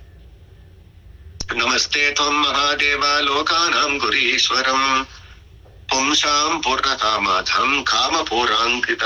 மகாதேவா சிவபெருமானே, எல்லா லோகத்துக்கும் நீதான் தகப்பனராக இருக்கிறேன், சர்வேஸ்வரனாக இருக்கிறேன், யாருக்கு என்ன விருப்பம்னாலும் அதை நிறைவேற்றவனாக இருக்கிறேன். அப்படிப்பட்ட உன்னை நான் நமஸ்காரம் பண்ணுகிறேன். தோஷகஸ்டம் தயா தத்தம் பராம்பராயமே பவது திரிலோக்யாம் பிரதியோக்ஷதாம் லலேதப்சம் சமம். உங்க கிருப்பையினால எனக்கு 1000 கைகள் இருக்கு.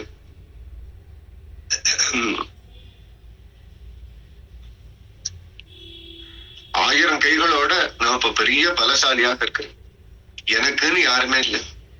எனக்குன்னு இருக்கிறவா, என்னை எதிர்க்கிறவாலும் யாருமே இல்லை. இந்த மூலோகத்திலேயே நான் யாரையுமே பார்த்ததில்லை. கண்டூத்யானி பிரதோ யத்கஜானகம் ஆதித்யானாம் குர்ஞாதத்தை பீதஸ்தோ பிரது திருவுகு. முன்னாடி தோன்ற சிவபெருமானே, உனக்கு கோபம் வந்தது அப்படின்னா எல்லா மலைகளை எல்லாம் தவிடுபடி ஆக்கிடும். உன்னுடைய பக்தனான நானும் பெரும் பராக்கத்தோடு இருக்கிறேன். நான் எங்க போருக்கு போனாலும் நீ பார்த்து எல்லாம் பயந்தோடிடுவேன் அப்படின்னு கொஞ்சம் அந்த கர்வம் வந்தவனாக சிவபெருமானிட்டே பேசினான்.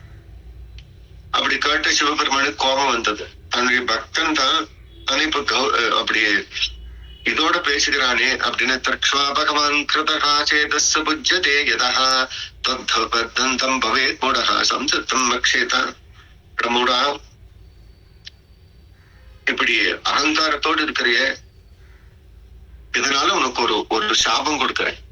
நீ என்னை ஒத்த ஒருத்தங்கிட்டே தோல்வி அடைவ. நீ என்னை ஒத்த ஒருத்தங்கிட்ட உனக்கு சண்டை போடும் மாதிரி ஆகும், அவங்கிட்ட நீ தோல்வி வருவாய் அப்படின்னு அனுக்கிரம் பண்ண சிவபெருமானே சாபத்தையும் கொடுக்கிற. இத்யுக்தஹ குமர்திஷ்டந்த ஸ்வக்ரஹம் பிரவேசித்யா பிரதீக்ஷதா கிரிதேசம் சதீதுபதிஹே. முன்னாடி கேட்டு வருத்தப்படுவான் பாலன்னு பார்த்து சந்தோஷப்பட்டேன். என்ன அப்படின்னா, எப்படியோ யார் வர்றான்னு பார்க்கலாம் என்னை எதிர்க்கிறதுக்கு. அது சிவபெருமான் சொன்னவன் ஒரு நாள் என்னை எதிர்க்கிறதுக்கு வந்தா அப்படின்னா அப்ப பார்க்கலாம் அப்படின்னு இன்னும் செருக்கரன் தான் அந்த பானாசுரன். தன்னுடைய நகரத்துக்கு போன தத்தேசுதா தாமவிகிதோ சொப்பனேன பிரத்யும்னேன ரதிம் கன்யா தலைய காண்டியோ பிரகிருத்ததே சதா. அப்படி போனா சிவபெருமானும் அவனுக்கு கொடுத்த வரத்தினால அந்த பெரிய சோனிதபுரத்துல அதனுடைய எல்லையில பார்வதி தேவியோட தங்கியிருந்து இந்த பானாசுரனை காப்பாத்துறதுக்காக தங்கி இருந்தான். அப்படி பானாசுரனுக்கு இருந்தா அவனுக்கு ஒரு பொண்ணு, அழகான பொண்ணு. அந்த கன்னிகா ரத்தனத்துக்கு உஷா அப்படின்னு பேரு.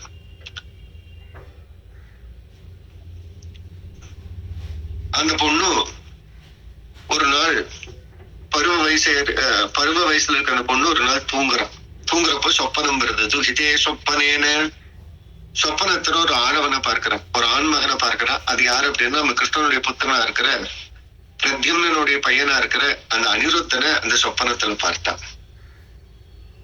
அந்த மாதிரி ஒருத்தனை இது வரைக்கும் அவன் நேர்ல பார்த்ததே இல்லை. கன்யாலாபகா காந்தோ பிரக்ஷ்டதே சதா. அந்த அனிருத்தனை அவன் இது வரைக்கும் கண்ணுல பார்த்ததே இல்லை, கேட்டதும் இல்லை. அனிருத்தனை பத்தி அவன் கேட்டு தெரிஞ்சதும் இல்லை. ஆனாலும் கனவுல அப்படி ஒரு புருஷனை அந்த உஷா தேவி பார்த்தான். சமாபக்ஷந்தே க்வாக்ஷே காந்தோ வாதினி ஷமீகனா மத்தியே உத்தஸ்த விகலதோ விரீடதா புருஷே. அப்புறமா காலையில கனவு களைஞ்சு எந்திரிச்சு பார்த்தா அந்த கனவுல வந்த அந்த ஆடவனை காண பக்கத்துல. அதனால புலம்பி தள்ளுனா. என்ன பண்றான்னு தெரியல. கனவுல யாரோ ஒருத்தனை பார்த்திருக்கா. அந்த கனவுலயே அவளுக்கு காதல் வந்துடுத்து. எந்திரிச்சு பார்த்தா அந்த ஆடவனுக்கா. அதனால புலம்புறா. அந்த உஷைக்கு பல தோழிகள், அந்த தோழிகள்லாம் சமாதானப்படுத்துற உஷை, அது கனவடி அப்படி இப்படின்னு சமாதானப்படுத்துறதுக்கு ஆரம்பிச்சா. அவன் சமாதானம் ஆகல. அந்த தோழிகளுக்குள்ள ஒருத்திக்கு சித்திரலேகான பெயரு. பானசமந்திரி கும்பாண்ட சித்திரலேகா சத்சுதாக சக்கிய பிரக்ஷந்து சகி மோக்ஷதாம் கௌலுஹே சந்ததா. அந்த பானாசுரனுக்கு ஒரு மந்திரி கும்பாண்டன்னு பேரு. அவனுக்கு ஒரு பொண்ணு சித்திரலேகா. அந்த சித்திரலேகா இந்த உஷைக்கு ரொம்ப தோழி.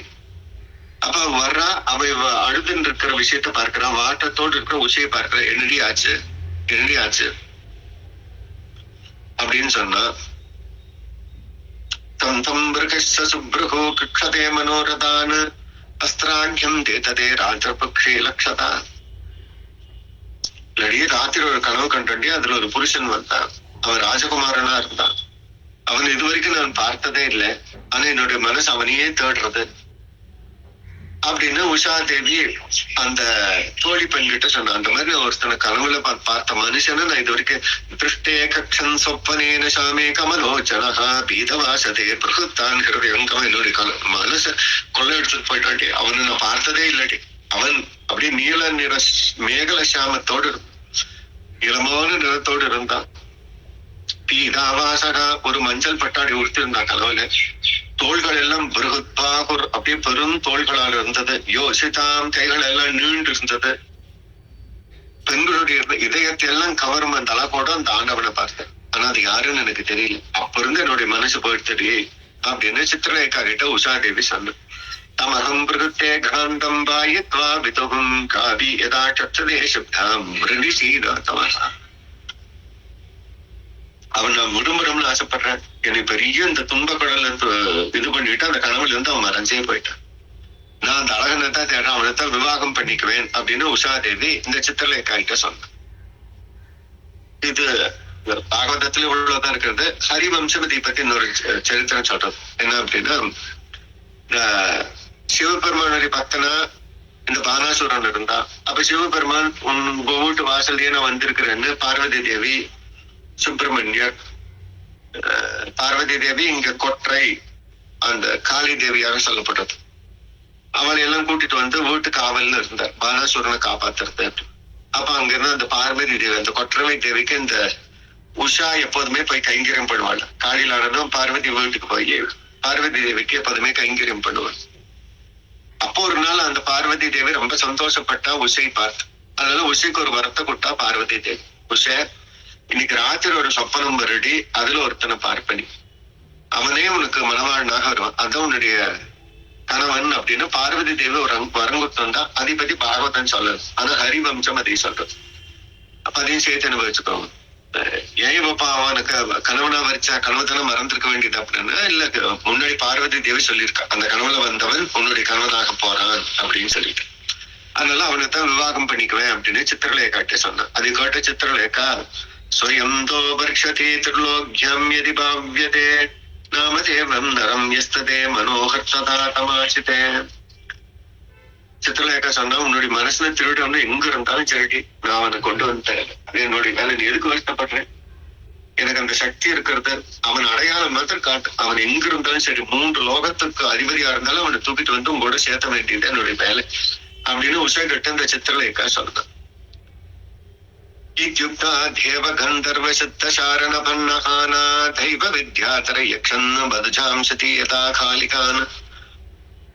சித்திரலேகா சொன்னா, அவன் தேவனா இருந்தாலும் தூக்கி வந்துடுறேன், கந்தர்வனா இருந்தாலும் கூட சேர்த்து வைக்கிறேன், சரணர், நாகர்கள், சித்தர், அசுரர், வித்யாதரர் யாரா இருந்தாலும் நான் கொண்டு வந்துடுறேன். அது யாருன்னு எனக்கு அடையாளம் காட்டு அப்படின்னா, அவன் நான் எப்படி காட்டுறது, நான் கனவுலதான் பார்த்திருக்கேன் அப்படின்னா. சித்திரலேகா சொன்னா, நீ அவ எப்படி இருப்பான்னு சொல்லு, நான் வந்து சித்திரமாக வரைகிறேன். சித்திரலேகாக்கு சித்திரமாக வரையும் அந்த சாமர்த்தியம் இருந்தது. அதனால நீ கணவனை பார்த்தவன் எப்படி இருந்தான் அப்படிங்கிறத சொல்லு. அவனுடைய சொரூபத்தை நான் சித்திரமாக ஓவியமாக தீட்டுறேன் அப்படின்னு சொன்னேன். மதுஜேஷேஷவ்ரணீத் சுரமான் துந்துபிம் லக்ஷதே ராமகிருஷ்ணம் பிரத்யும்ன வீக்ஷலக்ஷிகாஹ. உடனே அவ அடையாளம் சொல்றதுக்கு ஆரம்பிச்சா. அந்த அடையாளத்தை கொண்டு இந்த சித்திரலேகா ஒரு ஓவியத்தை வரைஞ்சு. அது எப்படி இருந்தது? ராமகிருஷ்ணாஜோ, அந்த கிருஷ்ணனை போல இருந்தது.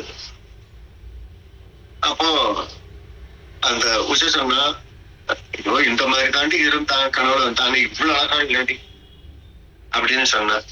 அப்ப இவன மாதிரி இல்லையா, இன்னும் கொஞ்சம் அழகு கம்மியா போட்டுடி அப்படின்னு சொன்ன. அதனால உன்னே பிரத்யும்னம் வீக்ஷலஜ்ஜிதாக, உன்னே பிரத்யும்ன கிருஷ்ணனுடைய புத்திரன் இருக்கிற பிரத்யும்னனுடைய படத்தை போட்டு. அந்த படத்தை பார்த்ததும் வெக்கம் வந்துட்டு உசைக்கு கொஞ்சம் இந்த மாதிரிதான் இருந்தா. ஏன் வெக்கம் வந்தது அப்படின்னா, மாமனார் அது பிரத்யும்னன். மாமனாரை பார்த்ததும் கிருஷ்ணனை பார்த்து வெக்கம் வரல, ஏன்னா தாத்தா தானே, அதனால வெக்கம் வரல. ஆனா பிரத்யும்னனை பார்த்ததும் வெக்கம் வந்ததான் உஷ தேவிக்கு. ஏன் அப்படின்னா மாமனார் அப்படிங்கறதால. இந்த மாதிரி தாண்டி இருந்தா இன்னும் கொஞ்சம் அழகு கம்மி அப்படின்னு சொன்ன. உடனே அவன் வந்து அனிருத்தனுடைய படத்தை போட்டான். அனிருத்தம் விலிக்யம் விக்ஷவாங்முகி ஹிருதயா சேவா வசாதி பிராஹே சமத்மான மஹீபதே. உடனே அனிருத்தனுடைய படத்தை வரைஞ்சா அந்த சித்திரலேகா. உடனே அதை பார்த்ததும் உஷாதேவி தலை குனிஞ்சிட்டா வைக்கிச்சு. மெதுவா அந்த சித்திரலேகாட்ட சொன்னா, என்ன கனவுல பார்த்தது இவரோட சொப்பனத்துல வந்தது இவரே தாண்டி அப்படின்னு சிரிச்சு அதை ஊர்ஜனப்படுத்தினா உஷாதேவி. சித்திரலேகா சமக்ய பௌத்திரம் கிருஷ்ணஸ்ய யோகினி ஏதோ விசாயத்தே ராஜன் துவாரகாம் கிருஷ்ண பாலிதா. உடனே அந்த சித்திரலேகாக்கு யோக சக்தி இருந்தது. நேர துவாரகைக்கு வந்தா.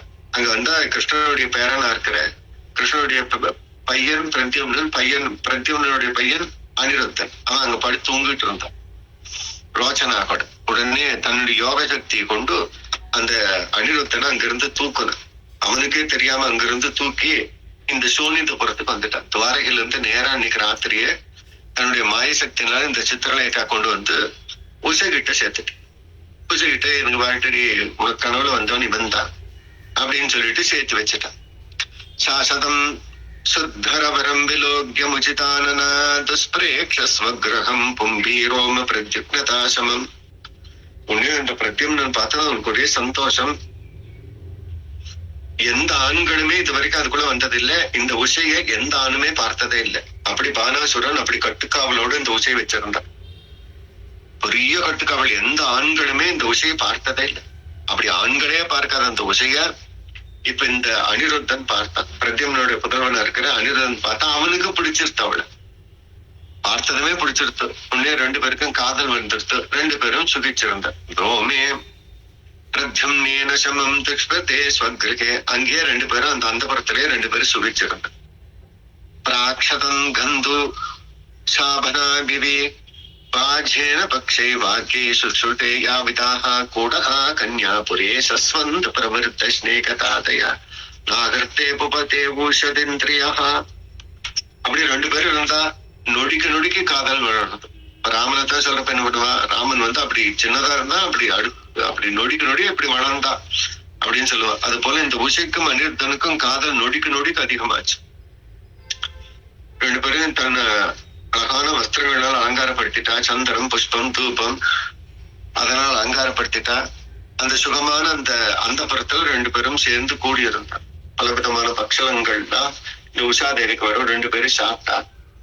அவ பண்ற பணிவிடைகள்ல ஏற்றுண்டு இந்த உஷாதேவி உபச்சரிக்க அந்த உஷாதேவியோட அழகுல கவரப்பட்ட பிரத்யம் அனிருத்தன் தான் எங்க, தான் யாரு, எதுக்காக இங்க வந்திருக்கோம், எப்படி வந்திருக்கோம் அப்படின்னு எதுவுமே காக்காம இங்க வந்து எத்தனை நாள் ஆச்சு அப்படின்னு கூட தெரியாம அப்படி சுகமாக உஷாதேவியோடு அனிருத்தன் இருக்க ஆரம்பிச்சான். அங்கெல்லாம் அவன் தேடுவானே என்ன ஆச்சுன்னு தெரியலையே அப்படின்னு எல்லாம் அவனுக்கு ஞாபகம் இருக்கா அப்படின்னா அவனுக்கு எதுவுமே ஞாபகம் இல்லை. அப்படி அந்த உஷையோடு சேர்த்திருந்தான்.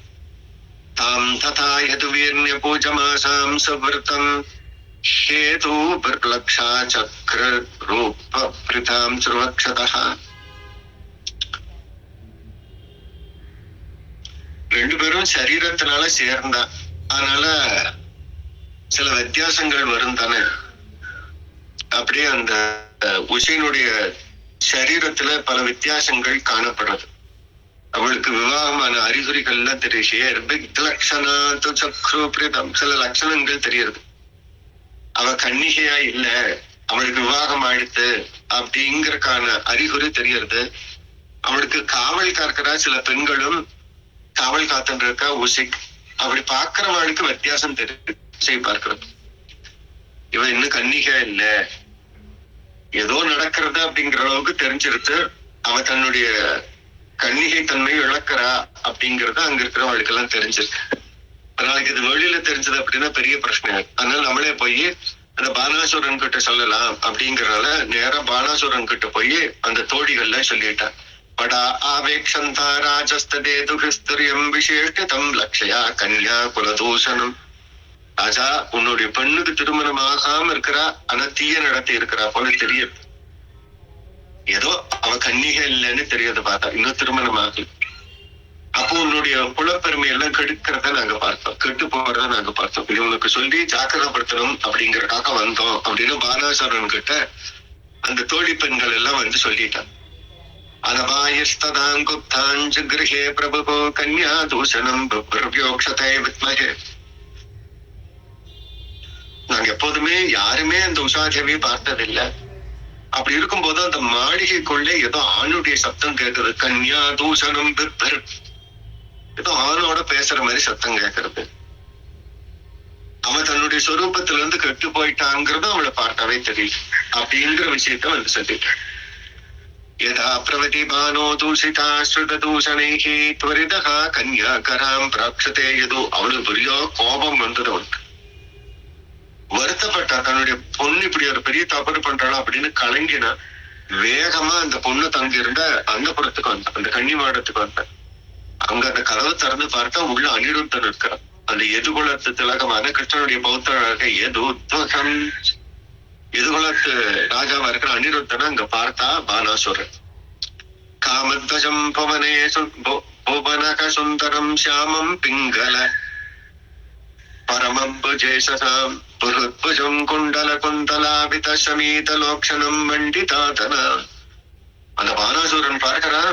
அந்த பிரத்யும்னனுடைய புதல்வனாக கிருஷ்ணனுடைய பௌத்திரனாக இருக்கிற அந்த அனிருத்தன் அவ்வளவு அழகா இருக்கிற பாக்குறதுக்கு. சுந்தரம் புவனைக சுந்தரம். இந்த லோகத்திலேயே அழகான ரூபத்தோடு ஒரு ஆடவனை பார்க்கிறான். சியாமம், அவனும் கருப்பா இருக்கிறான், நீல நிறத்துல கிருஷ்ணனை போலவே இருக்கிறான். பிங்கலாம் நல்ல மஞ்சள் அடி ஒத்து இருக்கான்.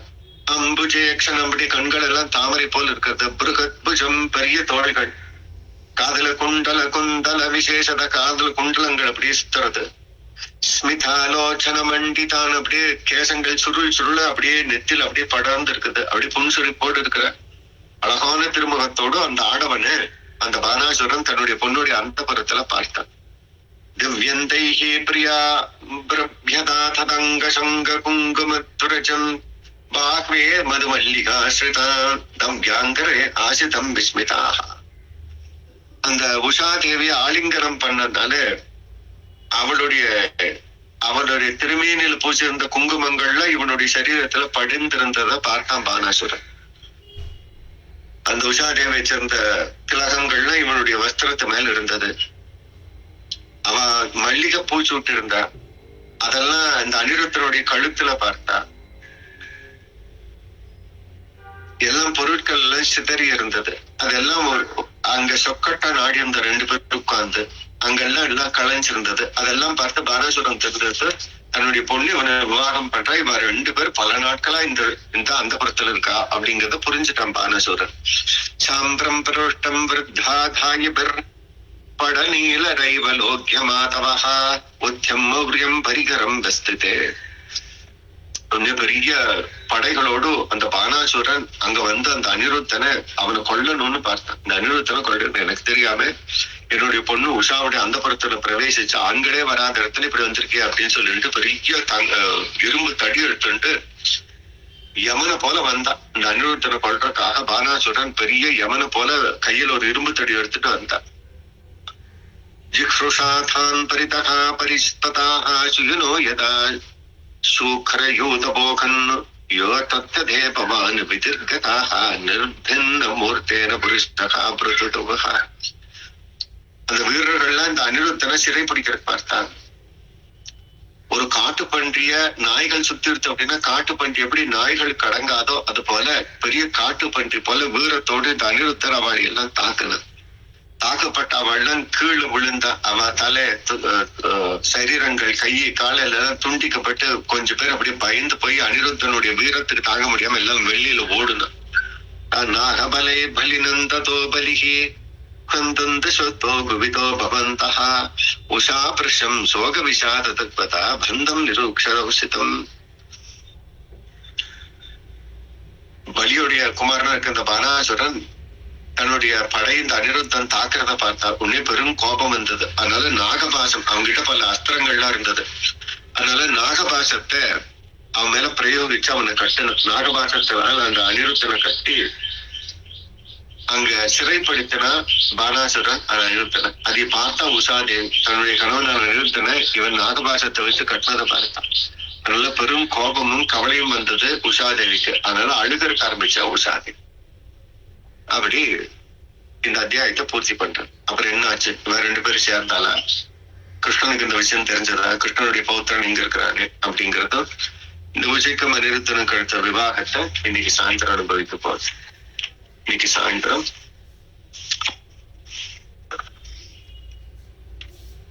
அனுபவிச்சு சாயந்தரம் இன்னைக்கு 4 மணிக்கே வச்சுக்கலாம். இந்த ஒரு வாரம் மட்டும் 4 மணிக்கு வைக்கலாம். ஓரளவுக்கு பூர்த்தி பண்ண முடியுமான்னு பார்க்கலாம் கொஞ்சம் ஸ்பீடா. ஏன்னா ஆடி மாசம் வர்றதுனால சாயந்தரம் 4 மணிக்கு தரும். அது வரைக்கும் கிருஷ்ணனுடைய திருவடிக்கும் ருக்மிணியுடைய திருவடிக்கும் பல்லாண்டு படி பூஜை பண்ணுவோம். மேல ருக்மிணியை சமாதானம் படுத்த திருக்கோணத்துல நம்ம அழகிய மனவாழ்னு எழுதி இருக்கிறோம். விடுப்பை திருவடிக்கு பல்லாண்டு படி இன்னைக்கு பூஜை பண்ணுவோம். சாயந்தரம் 4 மணிக்கு இதை தொடரும். அடியேன் சாமி. சாமி அடியேன் ஸ்ரீமதி அடியேன் சுவாமி.